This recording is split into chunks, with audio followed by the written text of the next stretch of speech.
Hello, it's Sunday morning, and welcome to Media Studies. I'm James Brown. He's Saby Reyes-Kulkarni. How you doing, Saby? I am doing very well. Thank you, James. This is a real pleasure to be able to do this.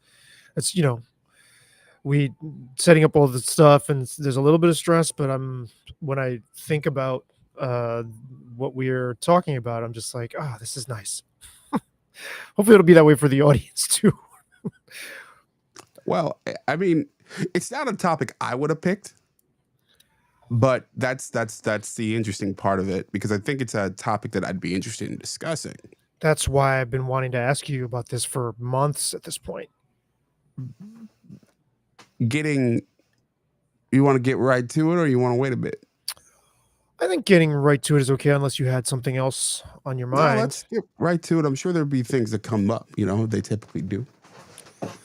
So a few months ago, I got a text from a good friend of mine. Shout out to my friend Ed Gabersky, aka Eddie Nebula, who's a local Rochester musician I've known for over 25 years at this point. One of those people you meet where like the first word he ever said to me, I felt completely at ease and like an affinity for this guy. But he sent me a text, and I'll read you some of it, and it aligns very much with some thoughts that I've had and that I've been wanting to get your take on. So he says, he's white, by the way. He says, I'm prejudiced against white people who go overboard and try to sound like a black soul singer. That isn't the same as suggesting that you can't have elements of soul or even perform soul music or R&B music if you're white. But you got to know your place. Color inside the lines, and he means musically there. I say this because there's an element of soulfulness that is only found authentically in the voice of a black soul singer, female or male, and it's informed from very genuine places. For example, I like Humble Pie the band, but I like them as a rock band, not as a soul band. I think they make for a great 70s rock band, and I like their songs. He goes on, but there's this is my favorite part. Listening to Steve Marriott from Humble Pie go overboard to be black is like watching Tropic Thunder with Robert Downey Jr. playing a white guy playing a black guy, even though I love that film. Go on. So then he says, now black people have a wide open road to play white-based rock and roll anytime they want because it's their fucking music in the first place. Now, this is not a super woke dude either. It sounds like has that ring, doesn't it? As somebody who's like playing it really not safe, but saying the things. And that got me thinking because I know guitar players like Vernon Reid and Tom Morello, Vernon Reid, Living Colour, Tom Morello, Rage Against the Machine, have like explicitly said before, this is our music. And they're talking about like rock and heavy rock in particular. And I feel like if you want to say rock and roll is black, that's fine. That's true. That's absolutely true. And even to some degree, roots music, like there's black roots in like country and all those other branches. But arena rock, the stuff I grew up listening to, I always felt was white. And should we have a hang up about that? So this is what I want to put. Yes, I want to put this in your lap, and I have much more to say. But I'm once you get out of the rock and roll era, once you get out of like, okay, Elvis co-opted or whatever, or got credit for things that black musicians like Little Richard weren't getting credit for. That's the story, right? That's the narrative. And I'm not disputing that. I don't know enough about that. It seems okay. I can accept that. Once you get into the 70s though, or even the late 60s into the 70s, I don't think we should have any reservation about saying this is a white American art form. And what's the problem? Why can't we embrace that? So you tell me, James, is that premise even correct? And is my question, what's your answer to my question? So, is rock music white? My answer, It neither is nor is not. It's a Mm. weird question. It's it's like saying, is spaghetti American? Its origins? Not. Its iteration in this country? Is. Is pizza American? Its origins? Not. In this country? It is. Is Chinese food Indian American food too. Chinese food? Is Indian it food too. American Indian food? Right. I mean, yeah, Indian food served in America. Yes, yes, Served yes, in yes. America, like, because from what I understand, and you know this better than I, there's a bit of there's a different tweak for the Oh, sure. American taste. Definitely, definitely. And there's a lot of regional, and Mexican food is very That's another regionally, great example. a lot of variation. Yeah. All of these things neither are nor not. So when it comes to their origins, I mean, rock, you would think yes. I mean, from what we know, Robert Johnson going back, Devil selling soul at the crossroads, even going back into soul in, well, going back into the churches, really, and Mhm. and Sacred Steel. I was talking about pedal steel guitar with someone last week, and like there's this long lineage of rock being entangled with Black culture. Its origins are tied with Black culture. Is it solely? No, not solely, even in its origins. But it's an incredibly key part of its larger story. So I think there's an interesting question, and why I thought it got my brain going when you mentioned it was, okay, there's this larger discussion about cultural appropriation over the last, what, 10, 15? Is it longer than that? In terms of its like percolating at the forefront, I'd say probably a dozen years, maybe a little more. But 2014 to me, 2012, 2014 to me seems right in there somewhere is this turning point where all of a sudden this starts to kind of flood popular discourse. These kinds of this The kind of Jonathan Haidt year. yeah, this kind of race hyper consciousness or hyper vigilance about race. At least as far as I saw it in my lane Well, of more music than that, journalism. race, gender, I think culture. I think there's a mix of the Occupy Wall Street and what Jonathan Haidt repeatedly points to is sort of like where you had this generation of kids who are graduating around that era, who went into the workforces, who went into culture, and their expectations were something wholly different. Yeah, they That became an HR nightmare and then they took over HR. Yeah, well, they wanted to nerf the world Because the world had because been nerfed for them and they couldn't cope. yeah, This well, is Haidt's premise, totally, and they couldn't cope totally. with opposition and difference. They had been so coddled. Um, and ironically, Gen X parents, I don't think Haidt gets into this too much, or I don't know how much he gets into it, but I know I've observed this, and Megan Daum has brought this up. Gen Xers, my generation, who are like, man, we were left alone and drinking gin and getting high at 13, and my parents didn't know where I was, and I was a latchkey kid, and I'm proud of it. And that generation is like super helicopter parenty. So for whatever that's worth. But yeah, to what you were saying, that they wanted to nerf the world and demanded and succeeded in getting the workplace nerfed for Without them. a doubt. And I think what we're seeing with national politics with the Trump administration is sort of a reaction to that, among other things. There's a reaction to a number of things, but I think that's a big undercurrent where it was like, okay, we're not nerfing anymore. At least not nerfing in the, well, that's probably let me rephrase that because I do think there is some nerfing, but it's like we're going to change the things we're going to nerf. Or fuck you, I won't nerf what you tell me.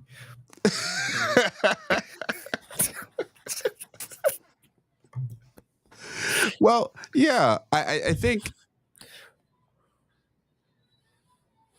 but to get to I fuck you. What you tell me? You should have called this Getting episode that. Yeah, getting back to your larger point, I think um I think in practice, I mean, what post Hendrix? That's the reason why I picked Hendrix as a thumbnail. Um, what I mean, BB King, but BB King's more of a bluesman. I'm Oh trying to yeah, think of who would be like who would have picked up the baton after Hendrix. I as being mean, the Tracy face of Chapman in there somewhere. not I'm trying to think really. of. I mean, She's she was folk. I mean, more she's dope, but acoustic. she's yeah. She's not. She's the next Joan Armatrading. She's not the next Jimi Hendrix. And listen, I love Joan Armatrading. Yeah, I think Tracy Chapman's super powerful. I'm just saying, love them. you're asking who's the face of the black face of rock music. Yeah, and I think Vernon Reid is the closest one, I would think. yeah, Vernon Reid is certainly up there, and then after Vernon, because Vernon is, I mean, this is like a 30 years of Vernon, Living Color. For those who don't know, It's I 37 mean, years. It's 1988 is that first record, the one that they had the big hit Cult of Personality on is 1988. I mean, I mean, like just as a young kid, young black kid loving rock, growing up with Big Brother cranking up rock. When I heard like Seven Dust, I was pumped, but that's not the whole band. Like it's just they are rare. It's kind of like, I, actually, I hadn't thought about this till right now. The perfect analog is baseball. I think I know where you're going with this. I'm excited. You could argue the greatest baseball players of all time. A lot of people would look at Willie Mays. Mm-hmm. A lot of people, won't admit Barry Bonds, but Barry Bonds. You look at Ken Griffey Jr. growing up, Mm-hmm. Ken Griffey Sr. before him, Hank Aaron. Mm-hmm. The volume of black baseball players was always a high percentage, and then it wasn't. Wasn't it black dominated in the 70s and 80s, maybe up Without a doubt. until the 90s? Doc Gooden. I mean, Yeah. I mean, you go on and on and yeah. on and on.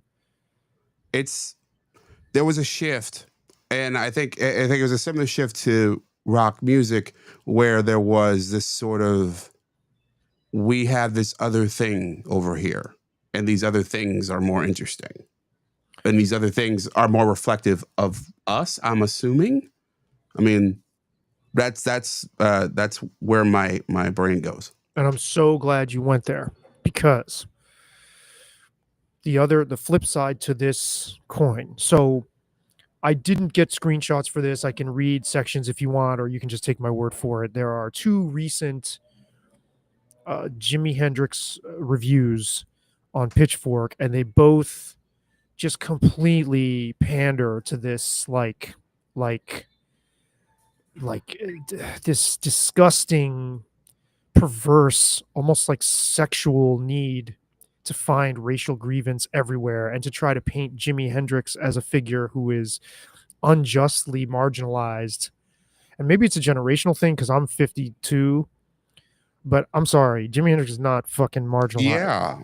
No. And How? What's the okay, argument? so I apologize for not having these open right in front. I can here we go. So this is recent. This is from 2020. This will say, oh, this is from June 1st, 2025. This is a retrospective review of the first Jimi Hendrix Experience album, Are You Experienced? Oh man, dude. This is gross. So it talks about how some gig at the Hollywood Bowl he played. I believe he was opening for the Mamas and the Papas. This is by a writer of very high repute named Grayson Curran. And so He's opening for the Mamas and the Papas at the Hollywood Bowl. He doesn't want to be there, and according to Curran's account, the Jimi Hendrix thinks the gig isn't going well because the response is kind of muted from the audience. Okay, so it was the summer of love, sure, but it was also the long, hot summer with ubiquitous race riots providing a warped mirror of the overseas escalation in Vietnam.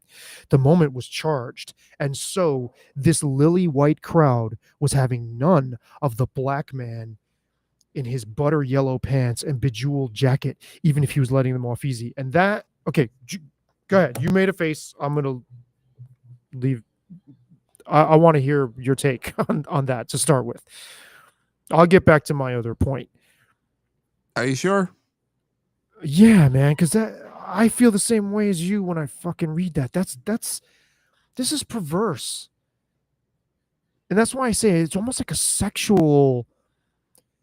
It's almost like somebody putting on blackface as a claiming that they're doing it to do a parody of somebody doing blackface. In other words, it's so salacious and it's savoring of all the, oh my God, these lily white people in the crowd for the Mamas and the Papas, they saw a black man. And really what you're doing is you're betraying your own fucking prejudice, because that 1960s crowd was not looking at Jimi Hendrix as just a black man the way you are projecting all this shit onto that. Like it's like we've become narrower in our scope, and my supposed peers, music journalists, are like the fucking frontline paratroopers of spreading this shit. And so there's that. And to your point, I'm really glad you brought up the baseball thing. So just as a quick setup, I've said this ad nauseum. I say this all the time, but it's important for context. I grew up in the South Bronx in a mostly black and Hispanic neighborhood, but most of my friends were older Puerto Rican kids, about 6 years older than me, who were aware of hip hop and Latin music, but were into exploring a ton of other stuff. So I discovered rock on my own at like 8 years old. But when I moved to this block where these other older kids, we were trading a bunch of stuff. And again, we were aware of hip hop. We were there. This is the 70s, early 80s, right? But a lot of my older Puerto Rican friends basically were into rock music, and then sort of tangentially into hip hop. There was one hip hop freak among us, but he also loved Rush and like, UB40 and U2 and shit like that, Van Halen. And then I went to a private school in Manhattan, a very exclusive private school with mostly white kids. A lot of those kids were into rap music. So and that's oversimplifying it somewhat. A lot of those kids were into punk and metal too. But there was I was hearing hip hop more at my exclusive private school than I was at home. Right. And so my sense of the whole racial picture is not as fucking just, dumbed down as what these writers are trying to present to us. To me, there was a real fertile exchange of music going on all around. And what I noticed was, you can say bands like Living Color and Fishbone, oh, it's racism that had something to do with them not being as successful. I don't know if that's played a part. Maybe it did.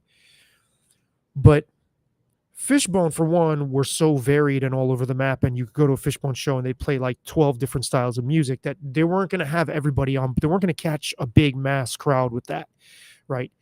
Awesome, amazing live band, actually one of the best I've ever seen.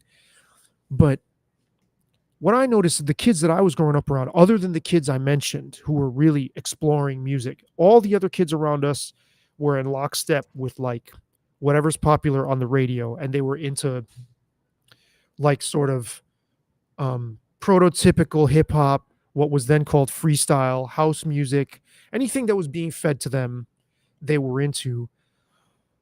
None of those kids wanted to touch rock music. They wouldn't have heard of a band like Funkadelic. They wouldn't touch that stuff. In fact, they wouldn't have even gone as far back a previous decade to classic R&B unless it was being sampled and Hmm. hip hop track, and fuck jazz for these kids. There's Right. no way in hell. And before Tribe Called Quest, none of them would have. They would have been like, "What?" They'd have made a Even face. after. I mean, I think as big as Tribe did get, it was not Tupac. It wasn't Biggie. It wasn't. It Okay, wasn't your top. totally. And Tribe has always sort of been that middle class rapper in a weird Mm. way. Like they were never. They had Q-Tip. Like it's sort of they were never tippy top stars. And when it comes to rap's tippy top stars, there has always been a large contingent of white consumers of tippy top Oh, rap stars. Ice-T in the early '90s, late '80s, early '90s said, "If any." Now this is a completely different landscape in the late '80s, early '90s, but he said, "Any rapper that goes platinum, it's mostly due to a white suburban kids buying their shit." And I think he was absolutely right. And you could see it at the shows, right? Like rap shows, a lot of times there's a lot of white people there. Uh, um, Depending on where, and if it got to a certain level, like arena sized shows, right? I You think, have to. yeah. I mean, I I think mean, Tribe. we're what? At this point, we're 11, 12% of the population, black people. Like, I think at the height, it was like 15, maybe 16, something like that. You can check that if you want, but we've never been a majority of the population in this country. If you're going to sell out arenas, you're going to have a bunch of white people. You're going to have some Hispanic people. You're going to have people of different races. Go ahead. And I mean, yes, you can. I like your point about Tribe never being like sort of the top dogs. They were sort of like I don't know. I don't want to say an elite, a gourmet taste. Yes, I think that's actually perfect. Okay, I don't agree with that, but yes, I like your point. Even though I look at it slightly differently, I think they did have some like sort of on the ground uh penetration. They Sure. did, just like De La Soul did, right? But De La Soul are from the suburbs of Long Island. They're not even right. I They would didn't put they them didn't in a try to very hide it. similar category. Right. They didn't try to hide that either. But my Honestly, I'd point. put the Roots in the same category. Okay. Like Okay. where you're talking, maybe it's not middle class, maybe it's upper middle class. Mm, But it's sort of Common is another guy I'd throw in this. It's not that these guys didn't have hits. It's that they didn't. They're not Drake. They're not no. Kanye. They're not. They're not in that elite class of. I mean, these guys got as big as Madonna, and these they were pop stars. I don't Right. know that These are not pop Common stars. No. or a Tribe were pop No. stars. I No. wouldn't No. call No. them No. that. No. No. No. That's what No. I They're mean. big. They're big, even though you can't see it. They're big in this world. The music Oh scribes yeah. love those bands, and I do a lot of that stuff too. The point I was getting at was if you went to a kid that wasn't one of my older friends on my block and played them jazz music, they'd have looked at you like you had four fucking heads. And they would have looked at you even more askance from that than they would have from rock. Hmm. Like, because at least they had some exposure that, oh, what's that rock shit? But jazz music, if if I had played like In a Silent Way by Miles Davis for one of those kids, which I hadn't even discovered that album by that point anyway, but they'd have been like, what the fuck is this? So this conversation is overly racialized because Flea from the Red Hot Chili Peppers points out, and I've talked to you about this, he considers Funkadelic heavier than Black Sabbath. And I don't dispute, I wouldn't quite frame it that way, but I don't dispute what he's saying because they were a kick-ass fucking acid rock band for the first 5 records until Bootsy Collins joined. I guarantee you, if you played a Funkadelic record like Maggot Brain or something like that, maybe there were cats in the 70s, black kids listening to that, but nobody other than my 6 friends, older Puerto Rican friends, would have touched that stuff. So is it that racism took rock music from black people, or did black people lose interest, kind of like what you're saying about baseball? I think. Okay, so let me go deep into my media studies bag. Nice. All right. You know how you start a new social network? No idea. You know how social networks tend to start? How did Facebook start?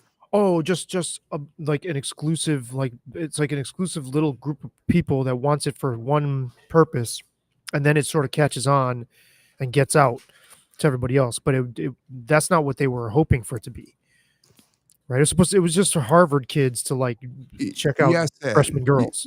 it was. I believe it was created for in order to get like I was in college during this time when Facebook was floating around. You had to wait for it to come to your college. Mm. It was niagara.facebook.com. Oh wow! So it was it was on a local server. No, it wasn't on local servers, but it was localized. It was Okay. about you being a part of your network at your school. Okay. And you could only connect with people at your school.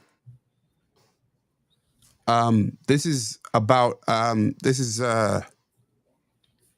as a social network goes, and that's one specific example. But let's look at TikTok. TikTok was Musically, and eventually it was rebranded into TikTok. Okay. Once again, appeal to a very young audience who remixed music, a lot of lip syncing, a lot of playing, but it's a small core audience. I was going to say it's initially a niche audience, right? Yeah. Mm-hmm. And then it sort of takes over the world. You can't start broad and take over the world. Not with a social network, and I don't think with a music genre either.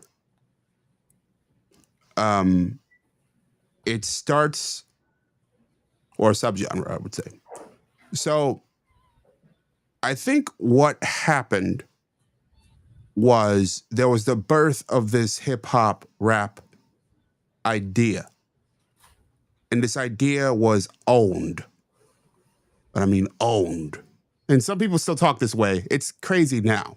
A lot of people talk this, not just some people. Yeah, but we're talking, if you're talking 70s, you're talking 80s even, really up to Run DMC, it was pretty exclusive.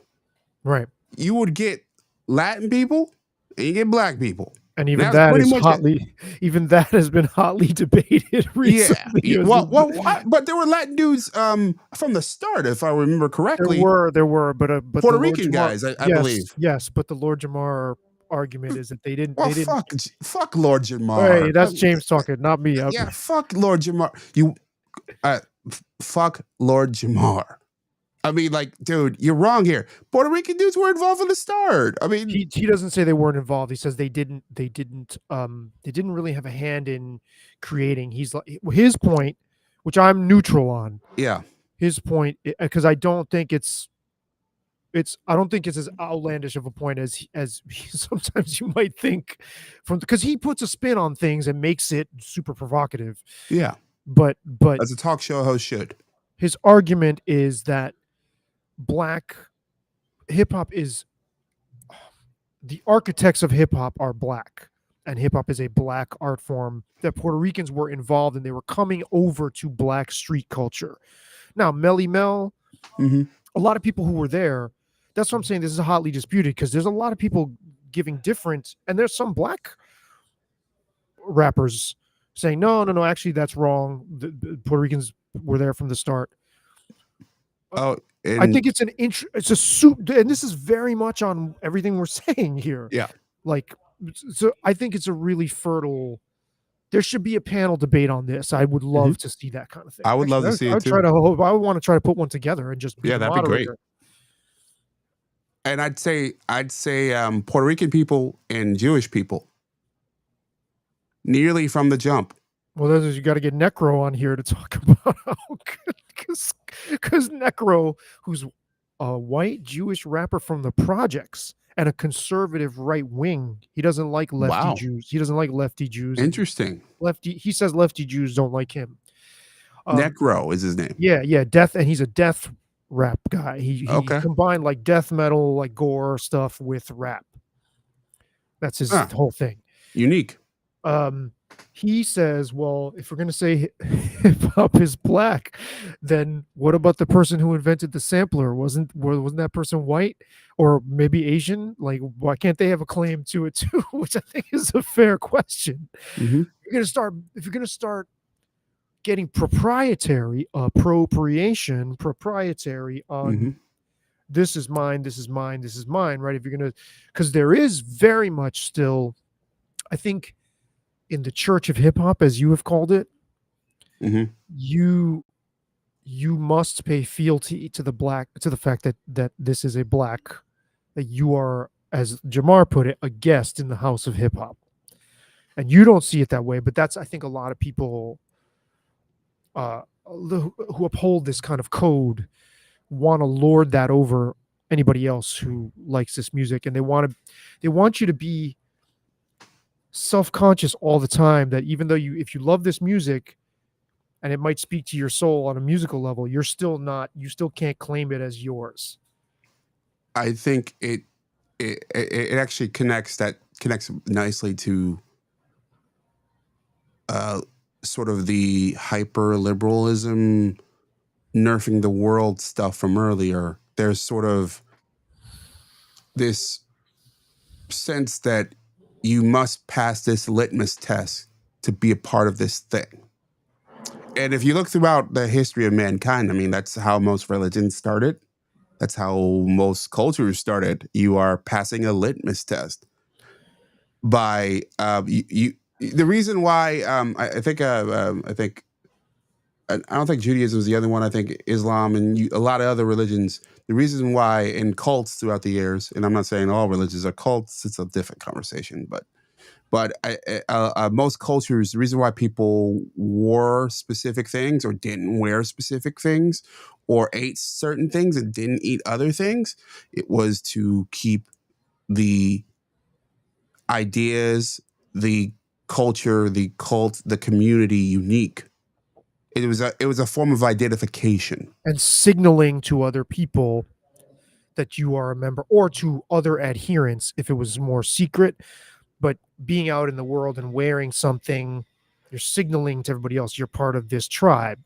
Mm-hmm. And music definitely follows that, and I find that very exhausting and intolerable to me. And that aspect of hip hop, which also exists in hardcore punk, Mm-hmm. of constantly reminding you, are you really real about this? Are you a real one? Are you down with this? You know, I can't hang with that. It's like I'm not joining the fucking army or a church. I don't want to be always made to feel like I have to qualify just for sound. And what's interesting about this is music to me always cross-pollinates and crosses and gets shared and exchanged between people, much like spices do. But I don't know if people fought over spices over the right to control the economics. But did people go, oh no, you can't use that spice in your food because we're Chinese and this is our shit, right? I don't think that's ever been. Maybe I'm wrong. Maybe that does exist, but I don't feel like it's as hot of an issue. But for some reason, music, even though music speaks to you on a nonverbal level, you could be somewhere on totally opposite side of the earth, not have any cultural connection or any connection to the culture that music came from, and you could be like, wow, this really speaks to me, and you're allowed to do that. But then there's all this other stuff going on that, no, this belongs to me kind of a thing. And I think that belonging is sort of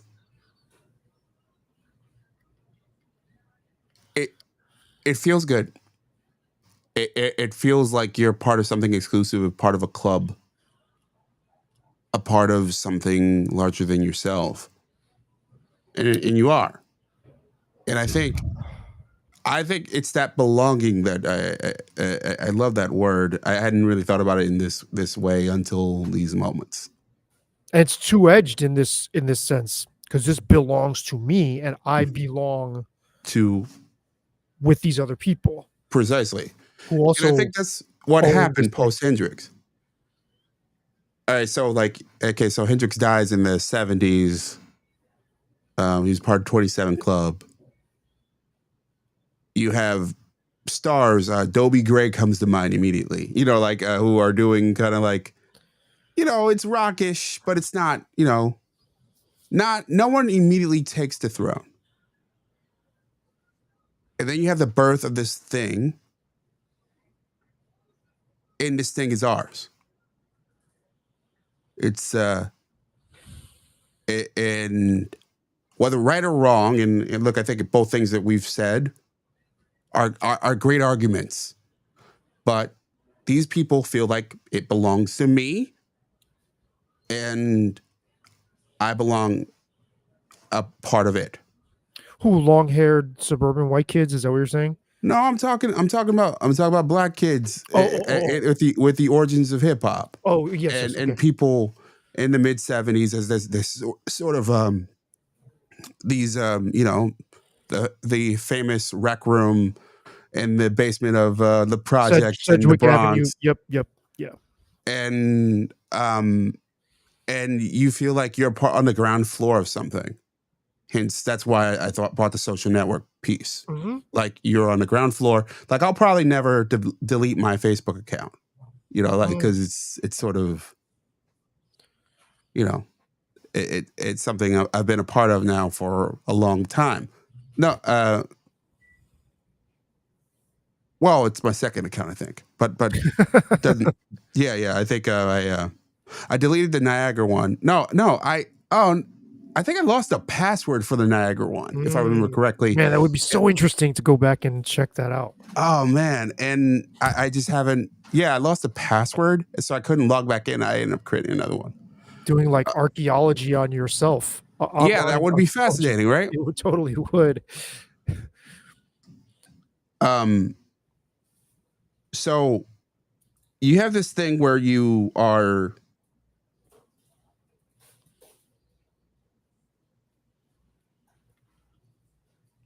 Okay, yeah, I'm back on track. So where this in this dirge where there is nobody who looks like you, who's really like at the top of the charts, and something new comes out and it's taking elements from a bunch of other things that are black and blackish. And I think that's where you see this sort of groundswell. I think you also sort of saw this sort of this ascendancy of it in terms of reaching other parts of the culture. Now, we could go on deep down that rabbit hole, but before we do, I actually want to talk about the other half of that. Well, can you hold that thought, because I want Go to ahead. make one point about what you said about things starting off in small little exclusive spaces. If I don't know if I paraphrased you correctly, but niche. I listened to an interview with the cyberpunk author, seen as the father of the cyberpunk genre. And he actually gave us the term cyberspace, William Gibson. This interview from 2020, and he said counterculture happens in the backwaters. And he said, I'm afraid we don't have any more backwaters. And the director, Doug Prey, of the movie Hype, the Seattle grunge documentary, he still insists, and he also had a hand in the Dr. Dre, Jimmy Iovine documentary. I believe it was on HBO Max, if I'm not mistaken. He said that he thinks grunge is the last music scene that we'll ever have, because the internet flattened everything. Anyway, I just thought that those are interesting. Man, that's so interesting. I don't want to lose track, but that's so interesting. I agree and disagree. I think it actually gets to the hip hop question, right? Where all hip hop today really sounds like hip hop. Like there's the Southern hip hop isn't really Southern hip hop anymore.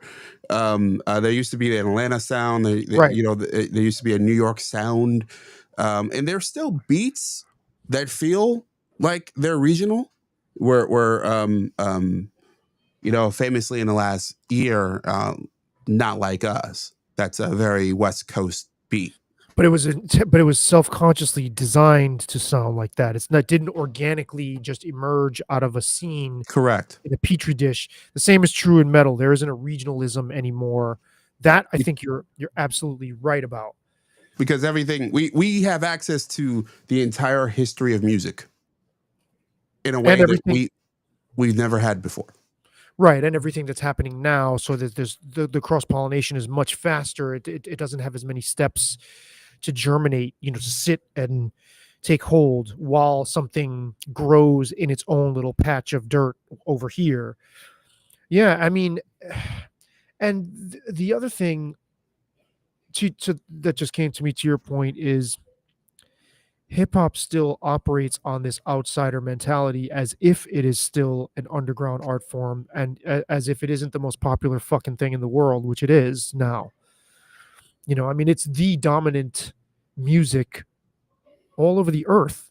it's and so I'm not sure that's true. In terms of its cultural presence, okay, I'll give you that. Anywhere you go, you're going to find that it has gotten itself it's seeped into the sort of language of culture anywhere, and yet people are still copping like it's like you kind of have to be in this exclusive club. They still have the mentality you're talking about, as if society doesn't want us, kind of a thing.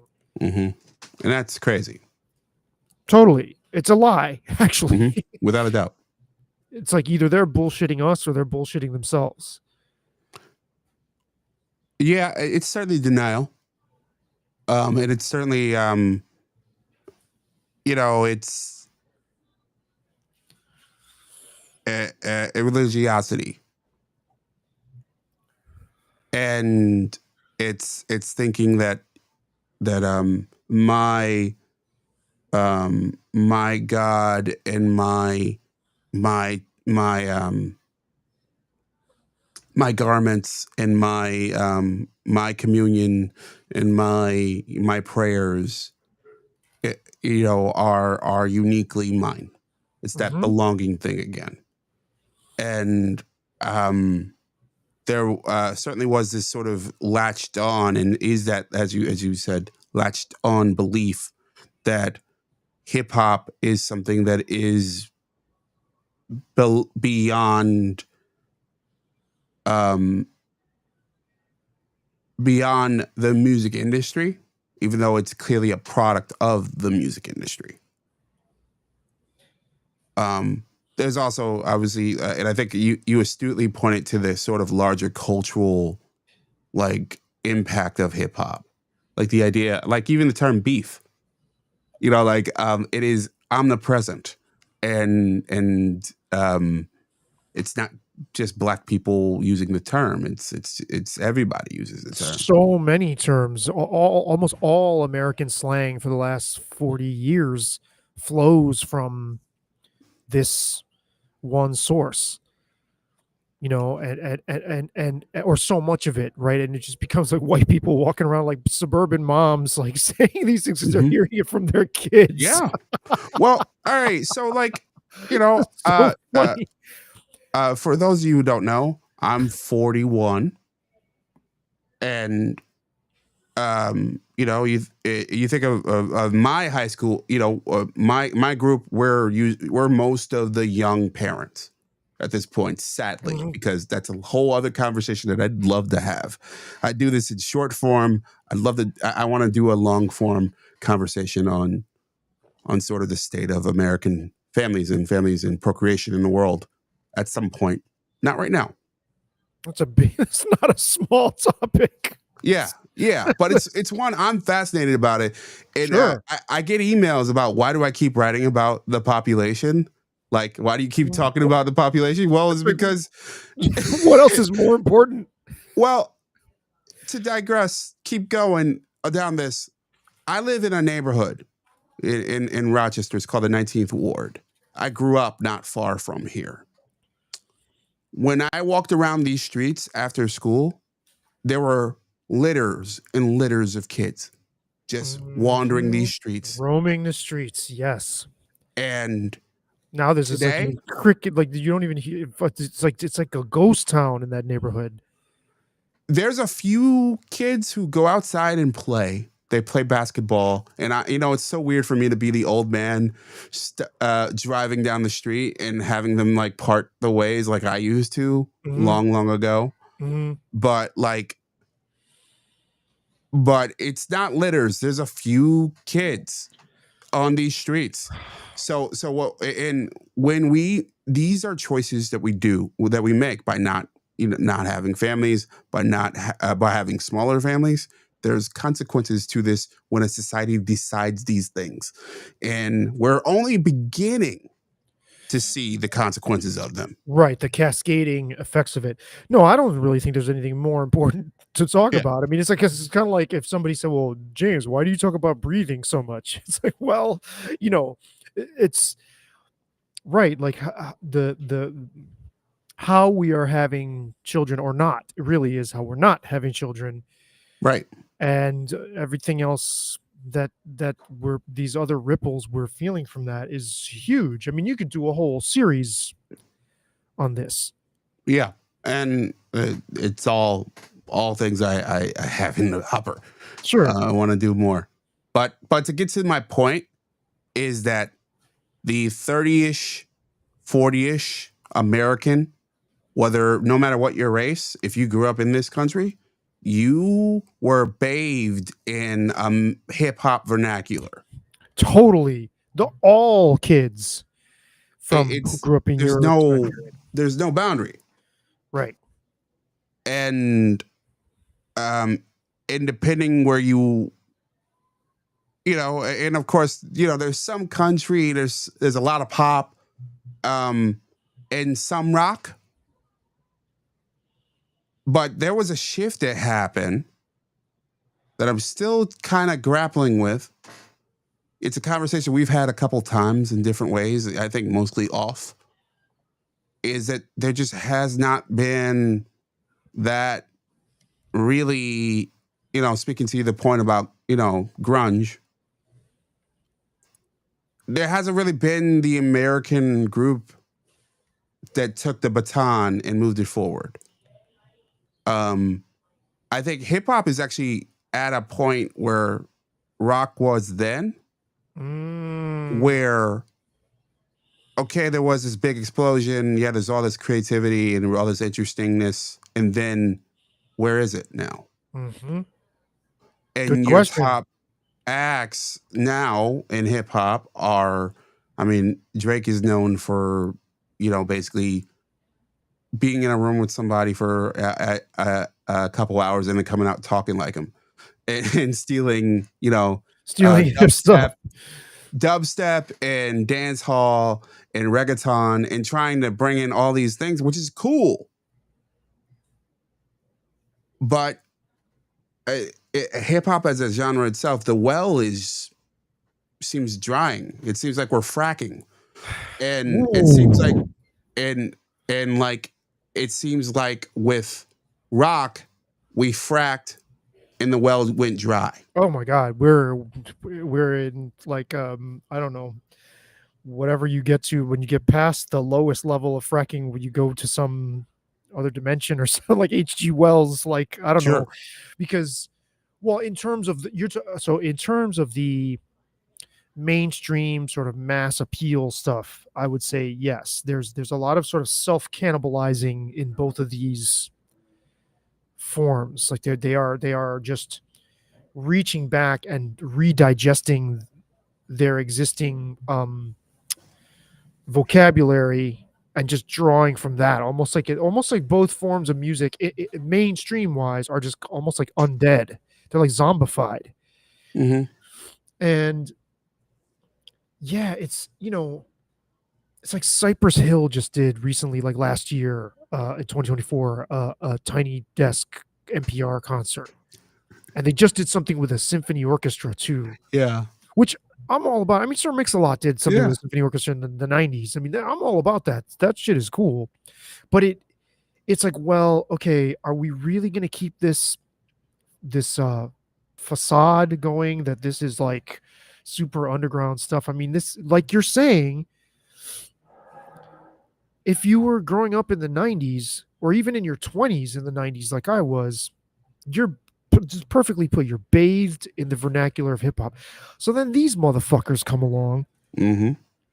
and start to redefine our sense of boundaries around music in this really pure,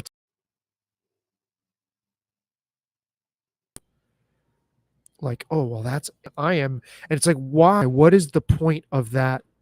And if we tie this back to Jonathan Haidt, why have we become a Puritan, or why are we why have we become a Puritan culture with respect to music, or why are our Puritan roots just exploding on our faces like an acne problem over music in this way? Because I think the Puritanism has always been there in American culture, just ticking away, right? This is just another expression of it. But where is this coming from? Even to the point where, like, now, how many years into Fat Joe's career? How many years into Fat Joe's career is he only now being taken to task because he says nigga? Mm-hmm. And now, it was a big thing, maybe about a month ago or something, like, and it's like, all right, what are we doing here? Why are we combing through? And to that end, if we're going to disparage whiteness as much as the people in my line of work love to do, they love doing that, and we're going to fetishize and exalt blackness in this way that I think is really destructive. I mean, we're overlooking the fact that, sorry, once you get into the mid 70s, rock is white, and it's wanted. Like, it's not wanted where I grew up, other than from a few people who are just exceptions. It's not even like we don't have access to this music because of racism. We don't fucking want that music. Like, you were probably an exception in your neighborhood listening to rock. Without a doubt. Like, yeah, I was, and my brother was. There was a lot of gospel, a little bit of jazz, not much. Very little, I'm sure. Um, Tons of hip hop, a little bit of pop. You're very big, top end, like you heard the Spice Girls everywhere. Like it was like there's no, you heard of bop. Yeah. But it was not, bop was sort of, on the outside, and just, in my neighborhood. That's awesome. That's so funny. That's so funny.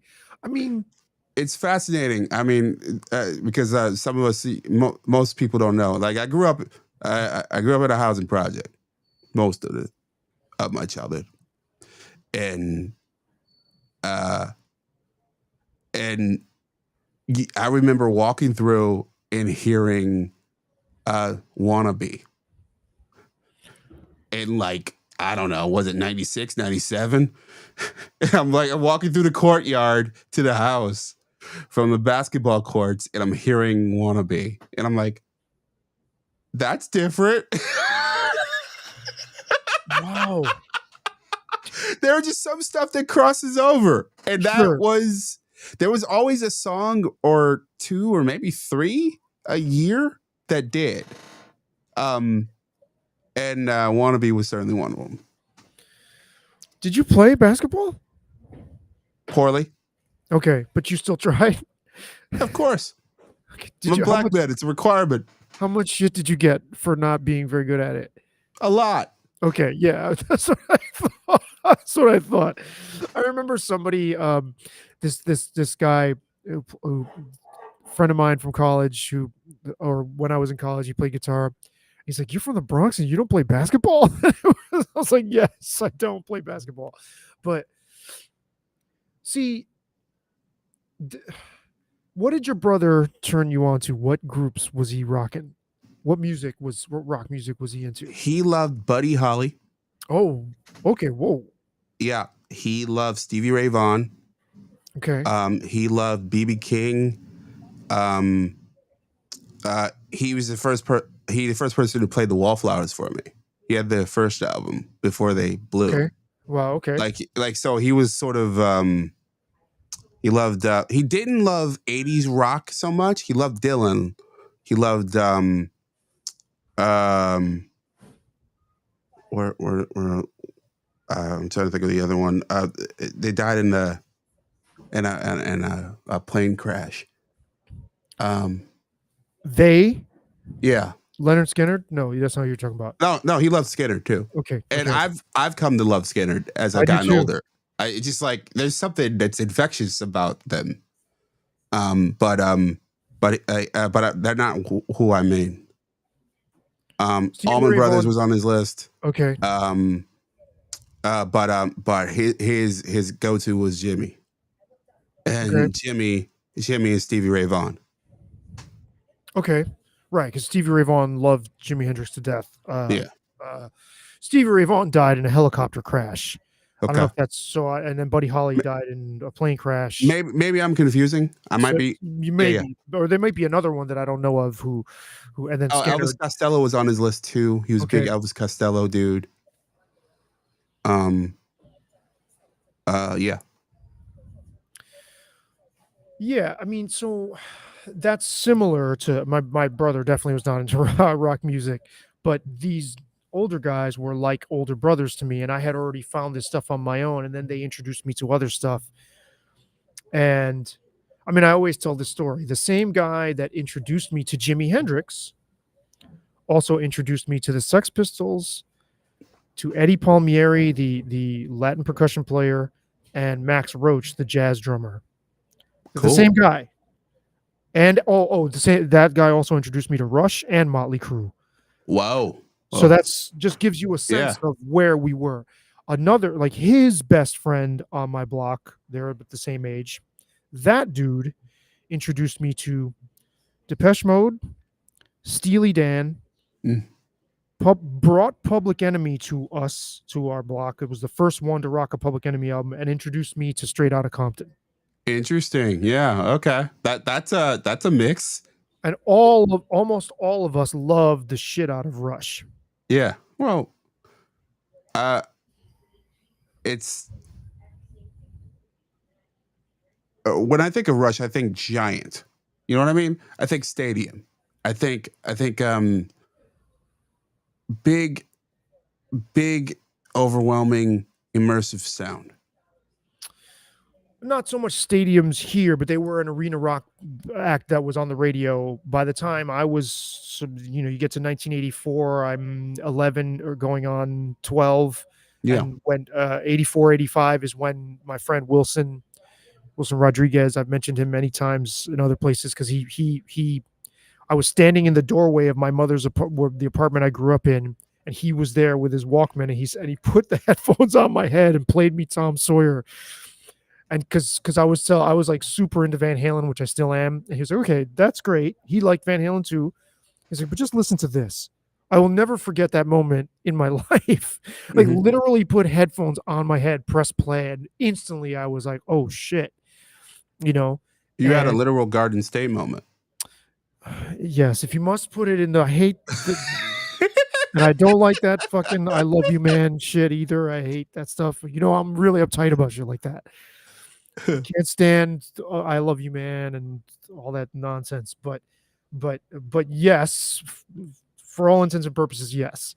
This moment changed Saby's life.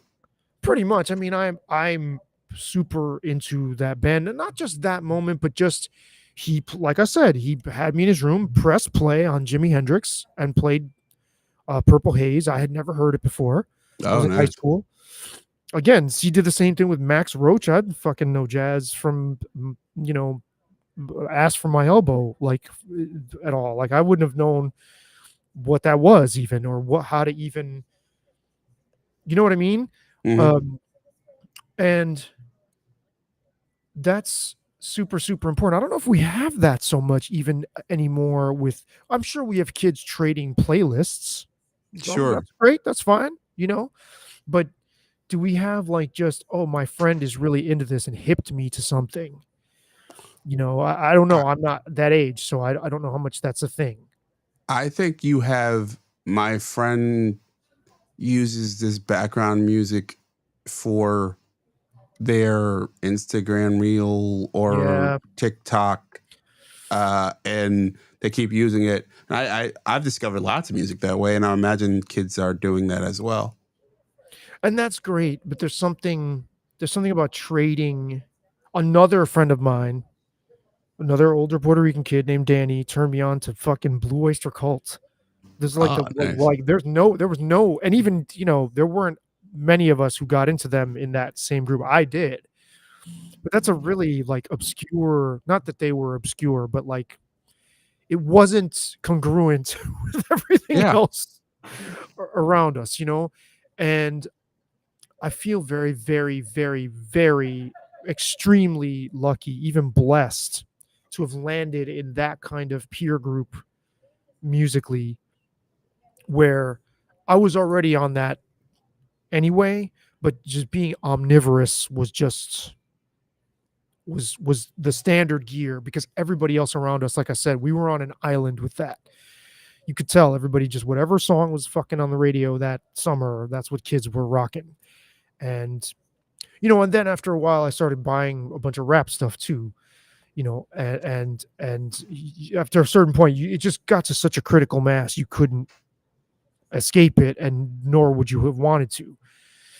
Um, but I think there was a sense among most of my friends that, like, well, that's sort of what's expected. We want to go find our own fucking plant our own flag. And it wasn't, we weren't even rallying so much around being a little tribe or anything like that. And you talked about that wanting to belong. I cannot fucking stand that. Like, I'm a huge metalhead for life, basically. Love, and I cannot stand when that is pandered to. Like, we're this worldwide like brotherhood. Shut the fuck up. Like, no, I'm not in your stupid. I mean, I most likely, if somebody loves heavy metal, there's something grounds we can relate on. But this whole idea where it's almost like this like nationality or this tribe, just dude, that drives me crazy. I'm like, fuck that shit. And so many bands talk that way, and they're like, oh, we got the bullet bill. I never looked the part. I wore a lot of t-shirts, but I never got the. You could, if I wasn't wearing a t-shirt, you couldn't look at me and go, oh, he loves that style of music, you know. And that's kind of the way I want it. You know what I mean? Like, I don't need to signal to the world that I'm a member of this group. It just feels oppressive to me to have to do that. So I guess I'm like a snob. I'm like a snob inside of a snobby, like like an already exclusive group. I'm like a snob inside that group. Yeah. Um, and I think the people that we were describing earlier, the people who are speak to the temple of hip hop, they're essentially the snobby class. You know what I mean? Um, I think they're coming from an honest place. I think they're coming from a very real place, but they don't realize this is another tangent. But I don't know. Have you seen Landman yet? No, never even heard of it. Landman's a great show. Great show. Love the show. Big show. It's about Billy Bob Thornton. Mm, He plays this sort of this get shit done guy for an oil company, a middle class oil company in Texas, and okay. he is a landman. So he is handling his day to day is basically handling the problems that arise when you run an oil company. You're dealing with cartels, you're dealing with local government, you're dealing you're trying to make the next deal. You're trying to like get through the day. Love the show. Fantastic. Sounds great. He's great in it. John Hamm's great in it. It's Sounds like a rich premise. yeah, very rich premise, and I really enjoyed it. I just finished the season. It's coming back later in the year. Big hit. And one of the things that really pissed off a lot of people, especially people who are anti-fossil fuels, is that Billy Bob Thornton goes off on this rant about how you can't be anti-fossil fuels, where that it's in everything. It's in anything that's not that's not like an animal fiber. Every piece of clothes you wear that's not an animal fiber, and even some that are, has fossil fuels in it. It's in on the roads, in the cars. It's the entire infrastructure. It's all fossil fuels. Why would this piss people off though? Because the show is not asking you to get behind. Well, they work for an oil company, and like there's a couple, part of the great part of it is Billy Bob Thornton chewing scenery, and at one point he's like ranting at a lawyer. They like there's like the problem with our oil based infrastructure is that isn't the oil itself or the byproducts or fracking coming up with an earthquake. It's the fact that we're going to run out of it before we find something to replace it. Right, but I mean, I don't understand. I mean, I guess I do understand because people who complain about these things are very, again, they want the world nerfed for them, right? They don't even want to hear on a fictional show an a fictional character giving right. their point of view, right, is insulting. Right. Wow. Right. I come to say this to build on what you were describing, because hip hop is kind of like petroleum, in that it is in everything, and it's sort of in some ways replaced rock in that way, where everything was laced with it. Now everything is kind of laced with hip hop. And I think that residue is sort of going away because everything's flat. So we don't have anything to replace it. There's not that next thing. I know that there's been a lot of Latin big hits in recent years, and that's sort of become something that's become, a big thing. K-pop is a little... But even those have hip hop laced in them, in their DNA now. Yeah, everything is becoming a big gumbo instead of being, the melting pot is becoming the reality for all of culture and media, instead of something becoming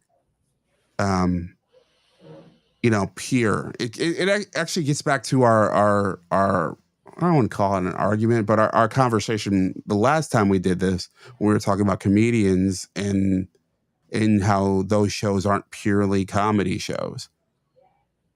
Well, I don't know that you can today, because you can't purely do one genre, I don't believe, anymore. I think at a certain point, just to get back around to hip hop in this, the state of rock in the 70s into the 80s, is what happened was you had this sort of influx of, continued influx of young white kids with their versions of what it was. And the young black kids that probably would have followed the footsteps of a Hendrix, they found other places to go. And then they were these competing forces, and they lost. So rock lost the black vote. Rock lost more than a black vote, but it started with the black vote. It's actually rock lost. You're saying rock lost to everybody's. Yes, no, not everybody, but it's.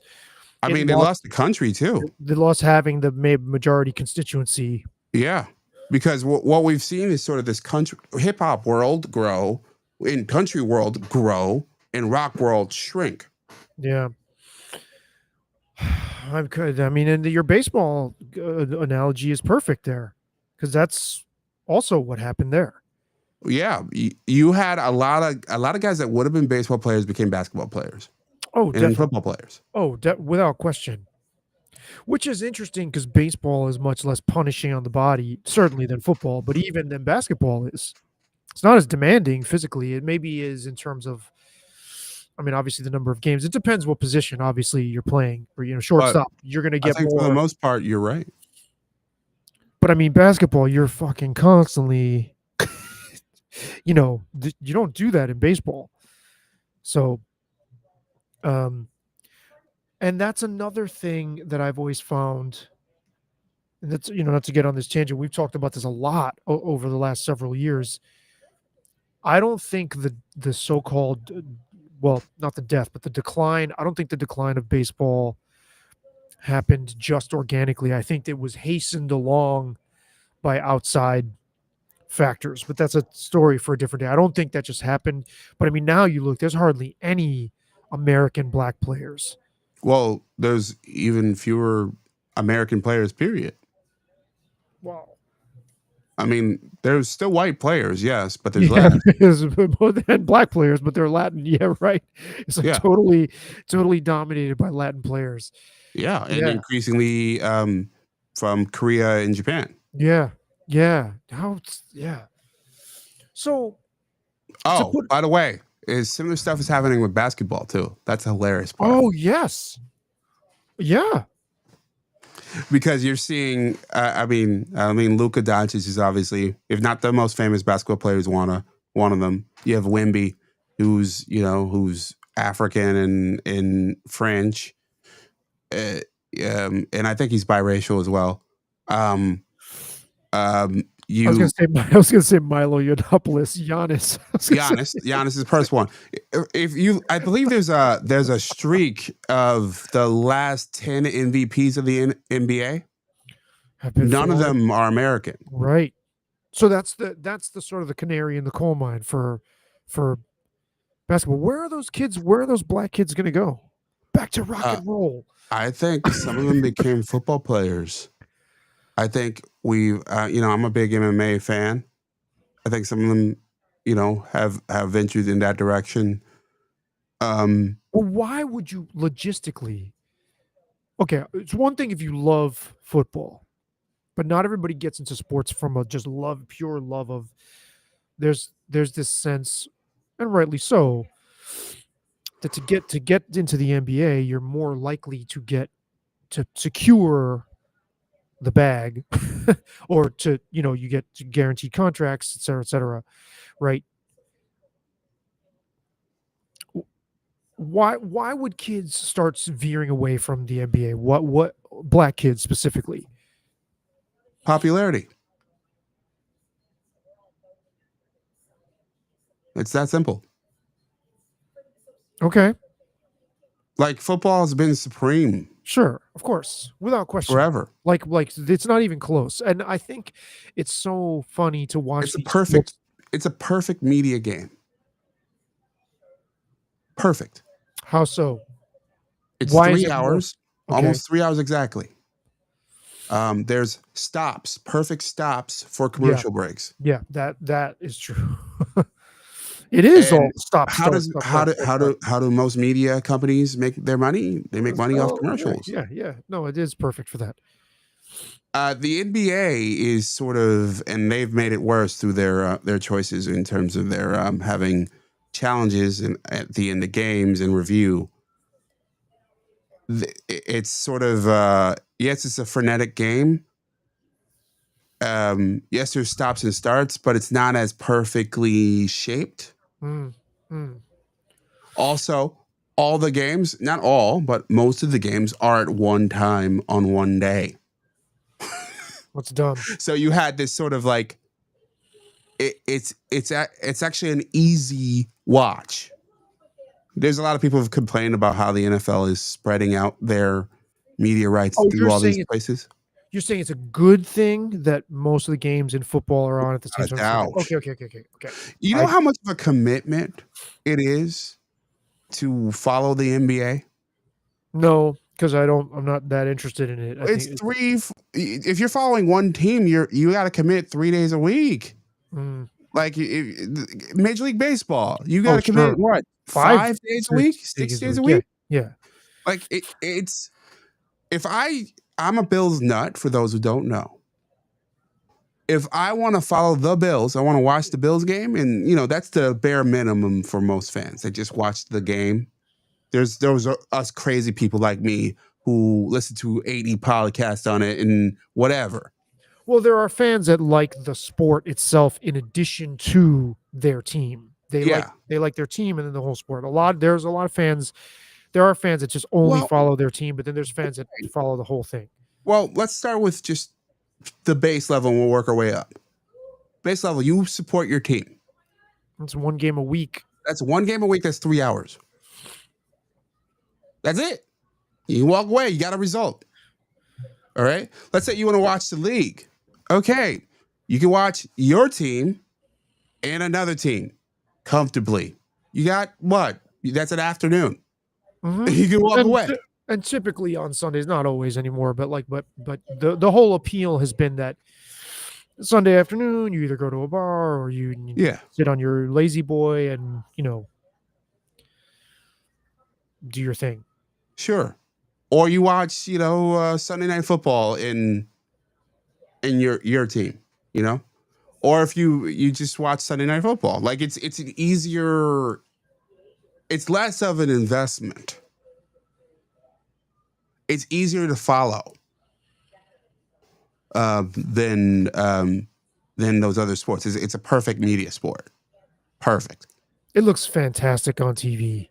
Yes. It's an awesome. I mean, I've been to one pro football game, and it's an amazing atmosphere. Like the crowd, it feels like a Sure. manic political rally or something. Like Right. almost there's like a fever pitch that is really intense. But you just can't beat the way football looks on TV. That's so awesome. You know what I love? Walking around the neighborhood in the wintertime right after dark, and you can see the glow of people's TVs and you can see they're watching football games. It's just Sure. a really nice, fun, like it's just a very warm sensation I get from that during football season. But where are these black kids going to go, James? You're saying to MMA. I think they should go back to rock and roll. Well, okay, so there I think there's a few things. A, there's fewer of us. Just pure math. There's fewer of us, period.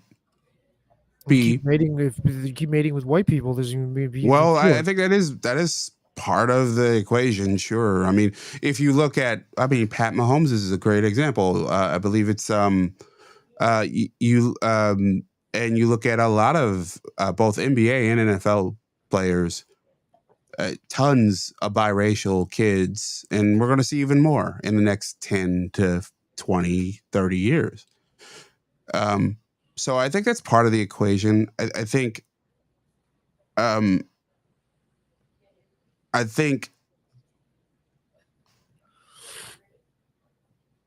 I think that there are just sort of the pool of players in these sports have internationalized, hence the NBA conversation. Therefore, I think you're just seeing that fifth guy on an NBA team that would have been black is now black, but from Nigeria, or a Korean kid, or from Pacific Slovenia. Islander who played rugby or something, right? Yeah. Like, yeah. And I mean, you're seeing similar things in the NFL where it's like, okay, that 31st quarterback in the league that would have been white is black. So it's not that quarterback totally disappears. And then you have backup quarterbacks, more and more are black. it's not that that guy disappears. Some play other positions. You know, maybe in a different era, you would have had, I don't know. I'm thinking of Julian Edelman, Okay. who was the wide receiver for the Patriots. Who He was a played quarterback in quarterback in college. the college? Yeah, yeah.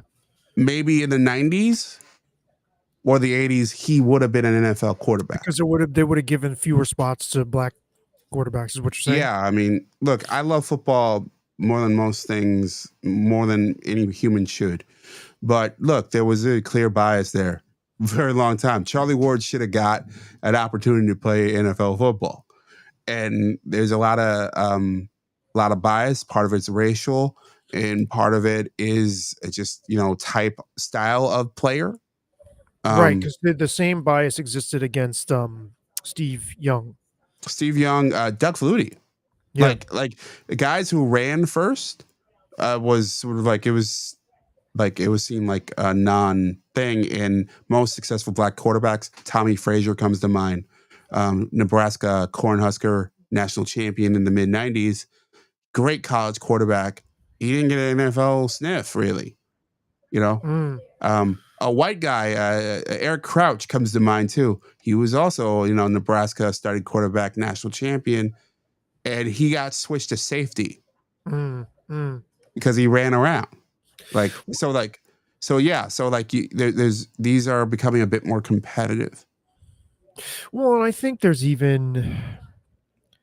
it's probably swung a little bit too much the other way, at least in terms of the media conversation, because there's a lot of Sure. parallels. The things I complain about in music journalism are rampant in sports journalism, Oh yeah. maybe even more so. Good God, Mina Kimes, Yeah, who I was once a fan of, but Sarah Spain,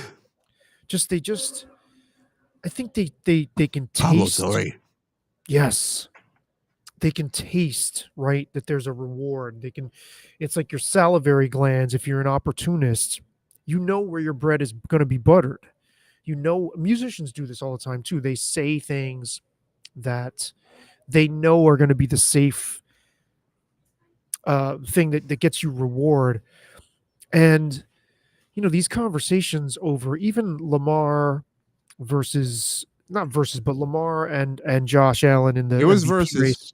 It was I mean, versus. it's just so Yeah, it got disgusting. racial immediately. Yeah, and and then the Caitlin Clark Angel Reese thing. Yeah. Where we're now being gaslit in certain cases, and then that re-injects resentment into the conversation. I think these things reignite racial animus. Not to say that it was gone, right? I don't know whether race played a part in Living Color not having a higher career arc. I mean, they had a really big hit on the first record. Yeah. And then they started making more challenging music, which I loved more. But that's sort of part of the game. Like if you choose to make more challenging music, if you choose to make a more esoteric movie, after your first you make a big hit movie, you decide, okay, well, I'm going to make a more of an art house film. If you choose to try to change the world instead of just repeating a variation of the same recipe that worked, it's going to be harder to break through.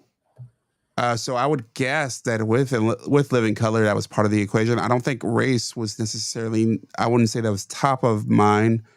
I'd say that they made some choices, right or wrong,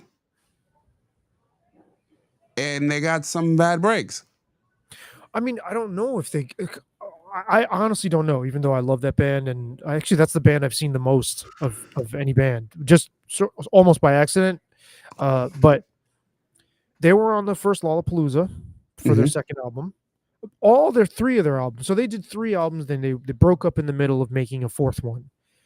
They broke up in the middle of making a record for reasons that are still to this day like sort of unknown, right? But all 3 of those albums got like a big promotional push. The third record, there's a song called "Leave It Alone" that was on MTV in '93. Like it was played a lot, It wasn't for I, lack of. So I don't know, and I I wonder if being black didn't help them a little bit too. possibly. I don't think. I think it's too much dependent on one band. Like so. I think you. I think it's more a question of why weren't there a bunch of living colors trying to break through? Like it's sort of like okay. I think of I'll go to Kanye West. Kanye West's early music was shocking and kind of revolutionary for hip hop at the time. He basically said, this is a different shade of blackness with some of the hip hop sheen in braggadocio. But no, I am a goofy, kind of geeky producer who's not a perfect rhymer, who he whitened the door. And there are And wasn't people from the who, streets either. yeah, he wasn't from the streets, right? Right. His Middle class. both his parents were professors. Right. So like you had a bunch of people run right behind him, you know, who were not doing exactly the same thing, but sort of like, oh, this piece of Kanye, that piece of Kanye, this piece of Kanye. He made it okay for them. He right to not be the stereotype. He opened the door. I think of let's go back to the grunge example. All right. You know, who you would say was first? Let's say, but it wasn't one person who stepped through. It was Soundgarden. It was Sonic Youth. It was Nirvana. It was Pearl Jam. It was Mother Love Bone. Right? Like it was all this slew of bands, Sub Pop. A whole subgenre followed. And then the wider ring of alternative. Yes. All sort of, yeah. Okay. You have Vernon Reid and you have Living Color. And Jimmy Hazel from 24/7 Spies, also from the Bronx, the South Bronx, from a few blocks from where I went to elementary school. But but where's the rest of them? Right. Because if there were a slew of them, I would think there'd be more chances for one of them to break through. Yeah, there weren't a slew. And this goes back to my original question, which, I mean, by that point, kids in neighborhoods like mine had mostly already made the decision. And again, they weren't even into classic R&B either. We're like, fuck, that's old hat. Other than the way it represented itself in samples. But they were not going out and buying, Ohio Players records. Would have like thumbed their nose like, ugh, fuck that. No, right? No Earth, Wind, and Fire? No. I mean, I think we all heard, my mom had those records. You would have known who they were, but you weren't, unless you were a certain type of kid. But maybe like you would have gone and be like, oh, I want to go back to the, classic shit. Sure. Stevie Wonder wasn't getting much run from my in the 80s. Well, in the 80s, I mean, that was sort of, a dearth period for him. Like, well, yes, but I mean, sure, he still had hits on the radio, but you're not wrong. That's true. But I'm talking about youth. Inner city youth were not going out looking for classic Stevie Wonder records, right? And so this isn't just a racial thing, but in the process of however it shook out, kind of like how you were getting into from Hendrix onwards, when you get from Hendrix to like the mid 70s, most of the bands doing this stuff are white. And originally, the interesting thing is all the British bands, so your Led Zeppelins, your Deep Purples, your Jeff Beck, Cream, even black people, even Black Sabbath, right? Yeah. Like so that's not why they're called Black Sabbath, but yeah, but those British bands fucking loved the blues.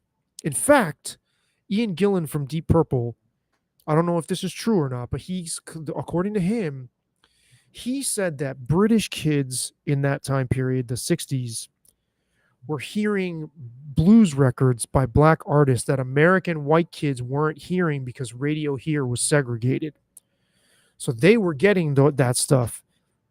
And you can totally tell because all those bands at first just imitated the shit out of the blues, which I don't like that stuff. I don't like the Rolling Stones when they're just fucking playing blues. I don't like the first two Zeppelin records because they're just imitating Willie Dixon. When they start to do their own shit, when Zeppelin gets into like acoustic pastoral English folk, when Jethro Tull gets into, oh, we are English, this is what's in our soil, and then that mixes with blues rock, that's when I think those bands start to get super interesting. When the Stones hit on their own thing, when Black Sabbath creates heavy metal, basically stumbles on it almost by mistake, right? That's so when you get into the 70s and you get your Aerosmiths and your Cheap Tricks and your Kiss and stuff like that, I'm fine with like that's an aspect of Americana. We shouldn't forget that either, just because we're pissing on everything that's white, is what I'm saying. And we shouldn't forget the rock and roll roots either, but it turns into something different by the time you get into the 70s. And then the kids in neighborhoods like mine, other than me and my friends, and you and your brother, and kids like that don't care for that stuff. Yeah, the exception, not the rule. Right. So I do think there is sort of something to that segregation piece where radio was definitely segregated heavily, and I think it is sort of by nature, but that's because radio is genre based, and genres are generally they go heavy both in terms of POV and in terms of race. So but yeah, I do think that's something to it. Like if you think about, okay, that kid who could have been like, okay, so there's a tranche of kids who were talented at musicians who could have been Vernon Reid, right? Mm-hmm.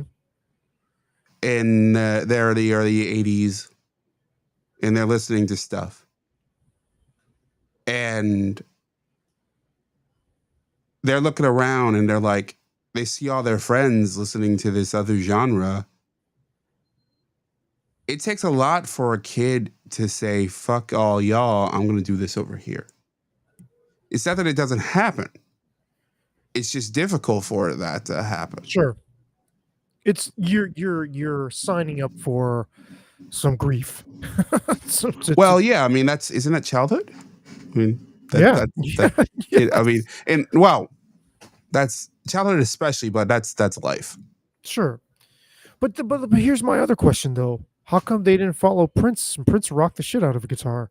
Not in the same, he wasn't exclusively rock. Prince is probably the next, he's not in the same lane as Jimi Hendrix, but in terms of being like an all-around package, he's rock, he's funk, he's R&B, he's got a little hip-hop thing, or he's very pop, he's very, right? Why weren't more kids doing that? Or are you saying they did? I think they did. They turned into The Weeknd? Well, yeah, but I think, it's interesting, that era of Prince in the 80s. I mean, because I do think there is sort of a direct line, right? Or an indirect line. I guess depending on how you see it. I think he was, especially early Prince, was going out his way to become the biggest pop star in the world. He was chasing Michael. Purple Rain era-ish. Yeah, he and Michael were fighting for it. And I think, I'm surprised it took this long for Michael to come to mind. But look, it's that when it came to young kids being musicians, especially young black kids, in that era, you had Michael and you had Prince, and there were wide variety of others. But when it comes to the top of the mountain, those were those two dudes. And I don't think they necessarily looked at either as rock stars, even though they both had rock Right, tinges. right, yeah, I don't think they would have been looked at as rock stars. So, but when it came to black music of that age, they dominated. Mhm. So once again, it's that calculation that I said about that young Vernon Reedish kid. You have to like, okay, why don't I think that kid is more likely to be in a backing band Mm. for Prince or down the line, I don't know, Luther Vandross or or any number of acts rather than say, "Hey, I'm going to be a rock star, a black rock star." Right, or turn into what's his name? Captain Kirk from The Roots, the guitar player who's fucking Yeah. awesome, by the way. Yeah. I think his name's Captain Kirk, or Yeah, that's yeah. his nickname. It's Yeah. it it's just it takes a level of courage that was sort of, I think, secondary. I think and it wasn't enough of them to sort of to break through the breach. And then by the time you get to the 90s, you had Tupac and you had Biggie and you had not just one tier of hip hop, you had multiple tiers of hip hop. And then hip hop became everywhere like petroleum. Sure, and every white kid from sea to shining sea was shaking their ass to that stuff, like, and saying, and that's how you get, like, moms doing the slang, you know, Sure. like, which is so funny to watch. You mentioned how hip hop is now, you didn't use the word stagnant, but that it's not, um it's sort of in a stasis in Hmm. terms of the upper tier. Not, I think there's tons of great lower Sure. level underground stuff and creativity fusing with other genres and all over the world, awesome. But in terms of its upper echelon, it's kind of like what they say about basketball, where the NBA, where the superstars 10 years ago are the same ones now, like LeBron, Steph Curry, and Kevin Durant. A lot of the that's sort of where we're at. And you mentioned how rock had gone through that phase before. I think it's important to look at jazz as a cautionary tale for what happens with genres, because jazz was popular music. Actually, it was similar to hip hop in that it came up in the brothels of New Orleans, even though it's this very refined combination of black, African derived music with European classical, and you get this incredible fusion of these two things. It started out in whorehouses, and the term jazz comes from jazz, which was a slang for like the smell of sex, right? So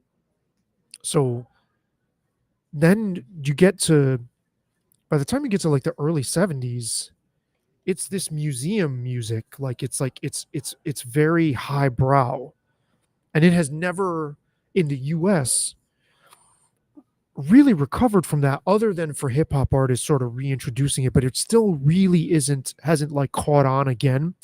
Whereas there are other parts of the world. I was told this by Tom from the Bop Shop, and I watched this when I at the jazz festival here, when I would see these bands from Scandinavia come through, and I would talk to them. They listened, it's still in like Sweden and Denmark, they listen to like indie rock, metal, jazz, pop, all mixed together. Like jazz is still a contemporary thing there. And I just think we need to look to jazz as like something that happens when when it gets so exclusive and highbrow that it's just almost like it's like an elitist art form that only a very few people like, and then the New York Times will talk about it, and there's magazines devoted, websites devoted to it, but it really isn't out there resonating.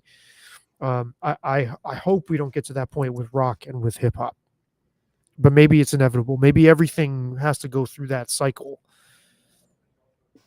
I guess the cycle is the question. Like, where's the other side of the jazz cycle? Where does it go? I don't know. I mean, crate diggers love using it it's in ambient music and it's in trip Sure. hop and it's still around and there's still people playing it and there's still music programs in schools. So it's not like it's gone, but where does it go? I don't know. That's an excellent question. Um, it kind of speaks to just thinking the sports analogy, horse racing. Was the third most popular sport in America No, it in was the number 70s, one right? at one Oh, was it point. number one? Okay. Wow. Yeah. Boxing is another Yep. one Yep. comes to mind. And then baseball Yeah. was the three top ones, and And I don't think anyone would say they're in the top three now. not even close. I think baseball could argue fourth. Well, it's above hockey, Yeah. baseball still. So it is the third. I think it's the third of the major big four sports, I guess. Just think of the from a media geek perspective one more time. So baseball's up for media rights renegotiations. They were dropped by ESPN. ESPN wanted to cut their Sunday night baseball fee from 550 million to something like 300 million. Mm-hmm. And So baseball said no, thanks, fuck you, kind of. yeah, and now they're looking for a new home. To bid on those rights. At the same time, the UFC is expecting to make $1 billion a year for their new home, whether it is at ESPN where it is now or elsewhere or a combination. It could be essentially just, I don't know that I would say that it has been eclipsed, but from the perspective of the media companies, sure, where they're thinking their money, their profit. Yeah, sure. It seems they're pretty voting clear with their that dollars. Yeah, for sure. So shout out to Professor Pete, who I bring up here all the time. He said to me recently, because I have been predicting that the NFL will precipitate its own decline faster than it will happen on its own, faster than it would have happened on its own. But I think the NFL is playing fast and loose in certain ways that I think within the next decade, it's going to be that classic thing where it happened gradually and then it happened all at once, kind of a thing, right? And my good friend Pete, he's a professor who loves sports, my favorite person besides you to talk about sports with, and he was like, for years he's been no dude, football is king, football is king, football is king. And then he reached out to me recently and he said, back when I was growing up, I never could have envisioned a world where boxing wasn't on top, where it wasn't a major sport. And he goes, I can see the writing on the wall that if football follows the same path, it could close itself off and bring about its own decline. And so, parallel to the music thing, I wonder if hip hop is kind of doing the same thing in a way to itself, since you made that comparison, by kind of keeping itself in mothballs, by insisting on, like, it has to be a certain archetype or for it to really be hip hop. Saby, you're having a bit of a sound, Oh, really? like just in terms of like I was getting a little popping Oh, sorry about that. I don't. on that last, not plosives, but like it was like it got like a Staticky electrical explosions. yeah. I apologize. So, I have some thoughts on football. I'd love to hear them. I think they're smarter than that, and we haven't seen much of an erosion outside of the wider erosion media wise in terms of their ratings. Mm-hmm. They are going against the trend of wider erosion. Yeah, they're pretty. Yeah, like they're big, like a big Sunday afternoon game at 425 can still get 35 million. Most will get in the 20s or the high teens, but Bills Chiefs this fall will probably eclipse 30 million. Mm. On Thanksgiving Day, they'll eclipse 30 million. And even if that comes down, and I think it probably will, just because of the way things are going media wise, I think you end up in the 20s. I think they could lose and not lose they could lose the game, but not lose the war. But I mean, these things are inevitable, right? I mean, I think what my friend Yeah. was saying is we can't picture a world now where football isn't so dominant, but it's Sure. ultimately going to happen. Yeah, and I kind of look at it the way I look at politics right now, Mm. where it's like it's hard to see around Donald Trump, right? Mhm. Donald Trump is like omnipresent. He's like came back into power and he just like seized everything, and he's just like it's everything is like through Trump world and Trump logic. But I think, of course, there's going to be a world post Trump, and yes, at some point the Democrats will take control. I do think they will. I don't think it's going to be a dictatorship like some people think. I don't see that. But here's the trouble that they have, and I think that's the trouble with sports, and I think music as well right now.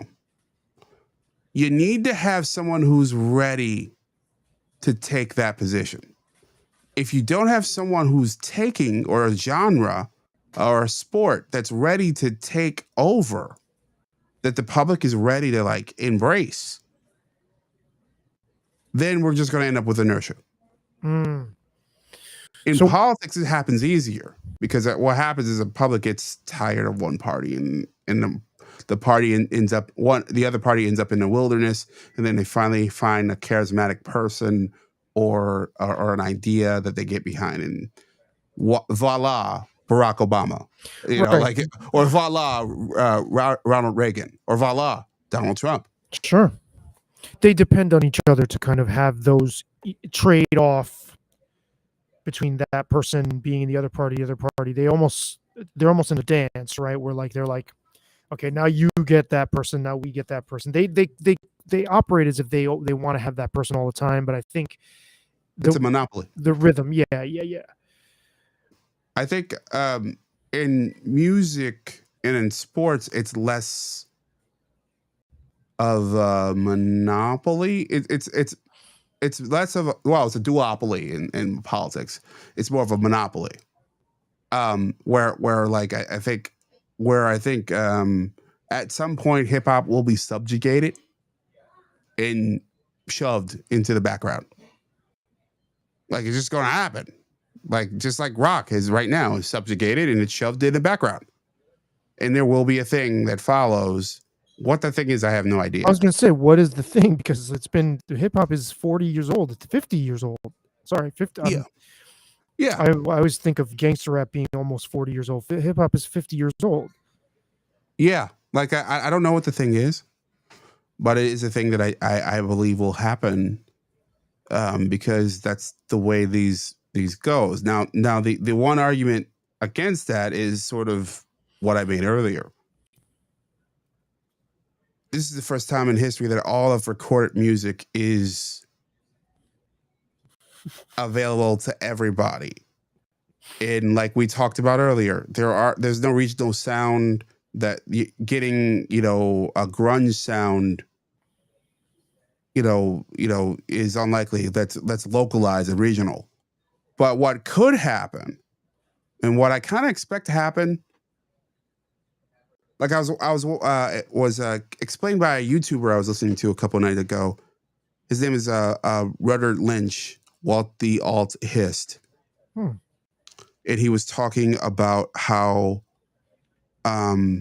sort of red pill dating culture has bled into politics and bled into sort of like the conservative sort of understanding of the world now, and how he didn't think it was entirely negative. He said there are some negative elements of it, but it was like it starts in this trivial part of the discourse, and then it shifts and elements of it morph into hard parts of the anatomy of the whole. Mm-hmm. And you could argue that the same thing happened with the development of, Marxism, the development of socialism, the development of, go back to the French Revolution. These were just hipsters in coffee shops talking about ideas. All of a sudden, they were running the freaking country. Yeah, sort of like the Facebook of their time. Right? Yeah. So their ideas went viral, literally. Yes. Yeah. Yes.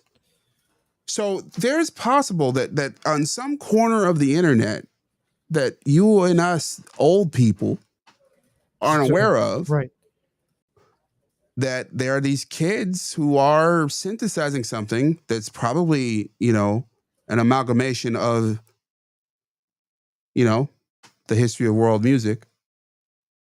You're frozen. You're frozen, Saby. You were frozen. Yeah. I'm not anymore. Okay. That an amalgamation of the history of music, and they're cooking something up, and we won't know until it hits. Or if we want to go Neil Howe / Kunstler, it's possible that the next thing will be a forced return to primitivism in some way, because we're going to have some sort of technological setback that will re-enable people or force people to engage on a regional level using more primitive tools, so playing with the bones of their enemies. It's not an episode of Media Studies without the fourth turning being mentioned. That's why I was laughing earlier, because I thought of that. But I mean, that's not off the table for sure. Long emergency. Right. Shout out to Jim Kunstler and Neil Howe, future guests on the program. I agree with elements of what you're describing. I don't think that's that line. History doesn't repeat, it rhymes. Mm-hmm. I can see, because Howe describes that a lot in his work, where sort of the tone and tenor of music changes with generation. Mm-hmm. And he's gone in depth describing this. You could see where there was a shift to a blander culture to come. And I think I could see whether there is sort of like a Kunstler, like, contraction of human ability and connection and power and all that stuff. I could see a scenario where after all of this sampling, after, all this electronic driven music, we end up with, Oliver Anthony, dude with guitar, pianist. Back in Jack White's third band. Maybe we go back to Jack White. Maybe even though he's not a perfect example, but he's sort of like reflects something that could happen. I mean, if we look at previous first turning music, because that's what we're talking about. Mm-hmm. The next wave. 1950s music. Mm-hmm. We're talking boy groups. We're talking clean shit for the most part. at the same time we had blues. Mm-hmm. I mean, you know, Jazz was still in too, and then you had and it was singers still doing, pretty prevalent at that point. yeah, and you had singers doing orchestral records, and yeah. But that orchestral, Sinatra, Mm-hmm. you know, the Rat Pack and Macro, you know, like, I don't know that I would say that was his apex, but it was certainly close. Um, um, you know, the origins of the Bob Hope specials, you know what I mean? So sort of that kind of different kind of monoculture and different kind of I think we end up with a digital version of that, and I'm not sure what that is quite yet. Yeah, I don't think anybody can really say, but it's really fascinating to try and project and envision what this might be, because I've pointed this out before, but it just really strikes me. You know, you've got Taylor Swift, who's like, you know, massive. She's like Godzilla, right? Like pop stars, pop Yeah, mega she's got her mega. masters back. Yeah, and I just think of her appeal. She's so, I think she gives her audience a sense of safety, whereas what kids when I was growing up, younger people were craving lack of safety in their music. They wanted danger. And I wonder when something more explosive and threatening is going to come back into music, something more iconoclastic and anti-establishment, and what form that's going to take, because so much music that postures itself as anti-establishment now is all spouting the same kind of queer, LGBT, anti-fascist, anti-Trump rhetoric, and they all sound exactly the same. They sound like AI designed robots, right? They're not saying anything new. There's nothing there's nothing daring, or even, it's not even really anti-establishment at all to take that approach. It's like reading off a teleprompter, right? What is the next thing that really shakes things up and reflects people's anxieties going to be? Because I think music now is masking people's anxieties too much. But what is the thing that's really going to voice what people are really feeling? And I have no idea. Sabby just said, you know, the popping. Oh, I'm sorry. It's still happening. Yeah. Oh, you know what? I know what it is. I'm rattling my connector cable by mistake. Sorry about that. It happens. All right. I'm sure my voice is not perfect either. I'm getting a little bit of static in mine, but I'm not all that concerned. But but yeah, I think there's this really interesting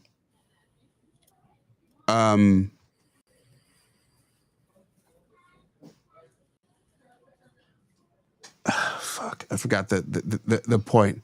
Go back on where were you? Well, I was saying, you know, if you look at pop music now, Oh, my go ahead. no, my sense of it is that it gives people a sense of safety, whereas what was craved by my generation was danger. Yeah, and so it makes me wonder if it's usually a bit of a pendulum swing. So perhaps the next wave is a little bit more dangerous. Right. And then we would get to, I guess, the first turning music, which is a triumphant music that reinforces our sense of hegemony after getting through this crisis. Well, assuming that we get that we're the winners. Right. That's true. That's true. I mean, I've been you know, I don't want to turn this into the Neil Howcast, but I've been listening to his podcast a bunch. Demography Unplugged. It's a great Substack, really interesting. And I've listened to a number of his recent interviews. He doesn't strike me as a guy who thinks that the U.S. is going to win this. No, he doesn't. He doesn't. Why should it? Not. I'm not celebrating that it wouldn't, but I mean, just historically speaking, it's just like music genres, right? Like your Yeah. dominance eventually comes to an end. There's nothing that lasts permanently. So why should we presume that we're going to be we're going to emerge as the dominant global superpower? But then I wonder if that wouldn't be reflected in our art in a really Interesting great, way. yeah. Yeah, for sure. I think it would be. I mean, because it would be the next great cultural shift. It'd be the first time in, at least my lifetime, probably, yours too, where America wasn't really looking down on the rest of the world. And we were kind of like, oh, we're kind of just another nation. And that could be And, our shared, the thing that unifies our art, that perspective being common to all of us. or just, it could be this drive to get back there. This sort of like, to get back to what we lost. Hmm. I think there's this really interesting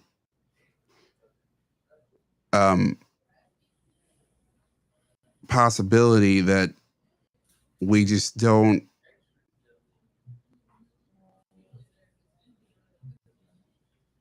see.